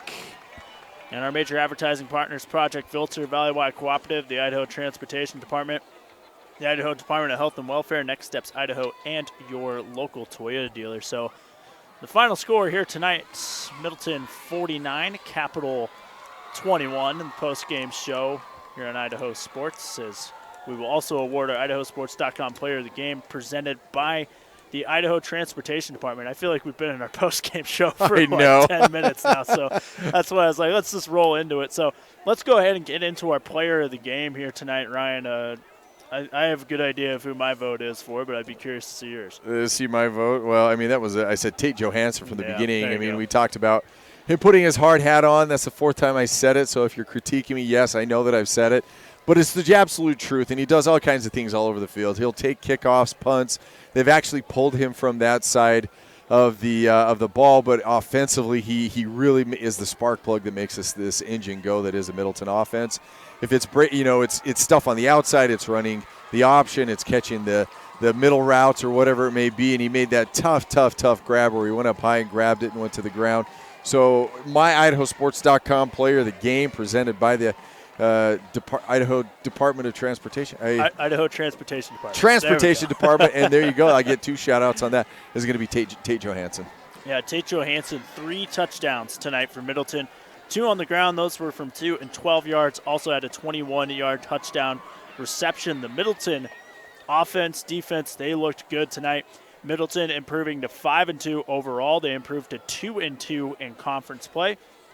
Capital, on the other hand, will fall to 2-2. So both these teams now deadlocked in 3rd place in the SIC Foothills Conference. So we'll have to go to next week to decide who's going to be the 3 seed and who's going to be the 4 seed. No, by virtue of win, though, I think Middleton takes the 3.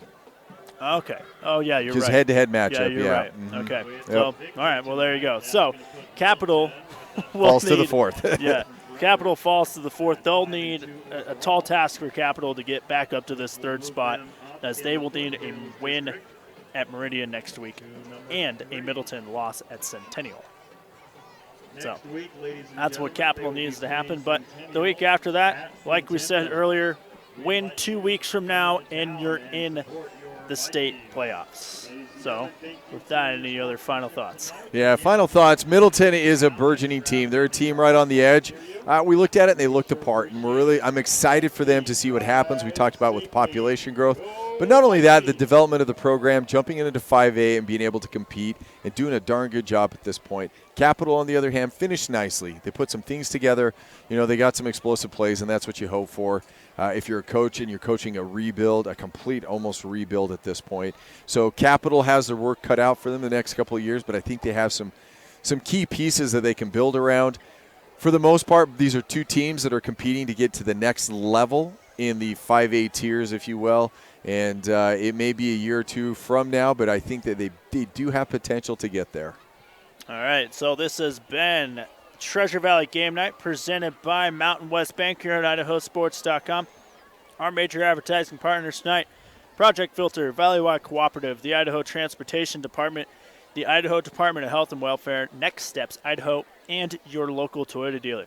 Special thanks to the entire staff here at Middleton High for their hospitality and getting these games broadcast to you, the viewer. Congratulations once again to Tate Johansson, our IdahoSports.com player of the game, presented by the Idaho Transportation Department. Thanks again once for joining us from Middleton High School. Your final score, Middleton 49, Capital 21. For everyone behind the scenes here at IdahoSports.com, my name is Lucas Gephardt, and we'll see you next week.